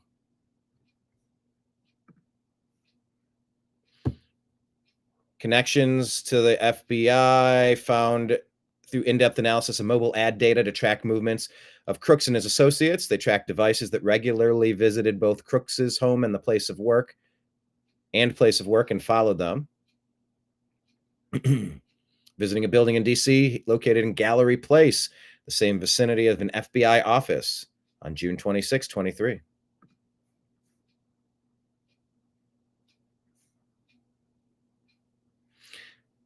Yeah, look, we're having this conversation. This is Ford Fisher. We had what was the conversation here? It said, how do I get to it? Where was the follow-up? Okay, so Ford reported the government is literally just laughing at the American public. By the way, go back in time and you can see collaborations, interviews with Ford Fisher. We've licensed footage with him and such. Worked side by side in a lot of places, if not together, on stuff. But he said the government is literally just laughing at the American public about tricking them into thinking they'd get answers about one of the most evil people in history. It's insane. So they linked it to a Rickroll. And we said, is it possible that the House GOP account admin is as upset as we are? Is as upset as we are. Admin is as upset as we are. So they linked the Rickroll as a protest to shame Pam Bondi's epic loss. He said, how many dimensions of chess would that be? 4-dimensional chess. I don't know. I don't get why the House GOP would link a Rickroll unless it was like, what are you doing, Pam Bondi? It's not a joking matter.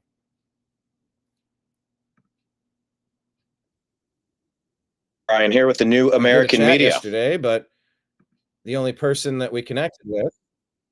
We want the list knowledge that you have to pick up on and being really proficient in math, arithmetic, mathematics, tolerated, or we have to do something about it. Combo. He's reaching out to everyone.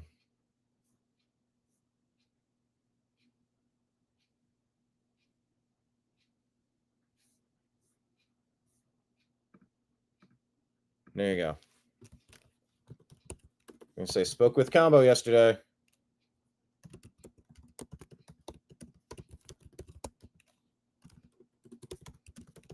Young man is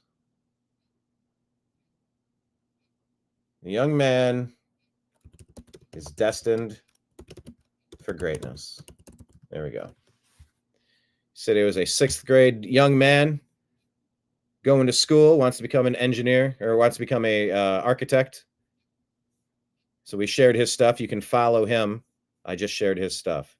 He says he's reaching out to anyone to help him with food and clean water. No amount is small, looking for donations. He didn't mention it during our single conversation, though. If he had worked that into our conversation, that would be one thing, but he didn't. He said, is it okay if I follow you? I said, yeah, please follow. So there you go. Had a talk. It was interesting. It was fun. ABC News says a woman was caught trying to plant explosive devices at a Tesla dealership in Colorado. We covered this yesterday. And B said, woman? That's a guy. What are you doing? Who writes these headlines? I don't know. Here's some words of wisdom. Why leadership is so damn hard. I don't know if anybody's told you this, but leadership is the act of taking responsibility for things that you don't control and didn't create. And I am telling you right now, if you want to lead, you must recognize that taking responsibility for things you don't control, a bunch of the time, it sucks. So when people describe leadership, they don't say being a leader is lonely. You get blamed for everything. You have to take responsibility for things you don't control. You will be blamed for issues you did not create. And as a leader, you'll have to own it every time. Because if they did, would people go charging out to become leaders? Probably not. So instead, everyone promotes and sells the good stuff or leadership and sweeps the reality of leadership under the rug. Then you get into a leadership role and realize that it's lonely. It's painful. It's much harder than you ever imagined. You feel duped. I would rather you know the truth about leadership right now so you can make a self-aware decision about whether you actually want to lead.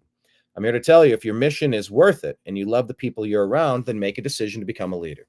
We need more leaders like that. Leaders who care, leaders who are not weak, but strong, not timid, but courageous. Leaders who want that responsibility and pull it closer to them. Because no matter who you are, where you are, or what your role, if you take responsibility for things you don't control and you make other people better, guess what you are? A leader. And I might as well have said that about Combo, the young man, the 6th grader who I spoke with yesterday from Gambia, near the Atlantic Ocean on the western part of Africa. Rooting for that young man. All right. Anything else I wanted to talk about? Probably not. I think that's essentially the gist of what we wanted to get to during today's episode. No, I don't see anything breaking about the Epstein list. Maybe the last thing here, Marjorie Taylor Greene. What we've learned is that U.S. aid has been used by Democrats to brainwash the world with globalist propaganda to force regime change around the world. And it's to take regimes that are good for the people, the Bolsonaros, the Trumps, and to replace them with lunatics, backward globalists. And so Gad Sad talks about suicidal empathy. Elon Musk said it, and people are saying it's wild. Left-wing theater managers who invited 200 migrants to a free show will abandon the building and face bankruptcy as refugees still refuse to leave after 3 months and spark a wave of sex-related violence. So Elon says that's another case of suicidal empathy. Gad Sad. The problem with suicidal empathy is that it will end civilization. Game over. By the way, read Gad's books that are great. Okay, I got 2 cats yelling in the other room. I love its own response. So what is the thing you did? Brilliant redirection. That's hilarious. Back to the topic. That's funny. Okay. Follow us on X. We're at American_media_. We are on Facebook, Instagram, Truth Social as The New American Media. Go to those. Just type us in real quick and lock us in. Subscribe, hit the notification bell, please. We're on Rumble and YouTube as The New American Media. We're on patreon.com/The New American Media. PayPal at Fuzz Installment. Venmo at Brian Engelman. Cash App, $ Brian Engelman. If you'd like to contribute, we appreciate that. And TNAM and TNAM Chat on Telegram and Signal. All right, that's what I have for you. I'm going to cue things up, hit reset, get a couple other things done, and I plan to go live at 5 o'clock with Adam Kokesh. Haven't talked with him for years, but he and I both went to the steps of City Hall in Los Angeles, calling on better homeless services. We've seen across the country just so many people claiming to help aren't doing much of anything. They're money laundering, they're stealing, they're grifting, and making the problem worse even. So I'm curious to catch up with him, see what he's been up to, and maybe get his thoughts on Trump's first month or first 5 weeks in office. So we'll be back in about an hour and a half. I appreciate you. I love you. And we'll talk to you again soon. Take care, everybody. Peace.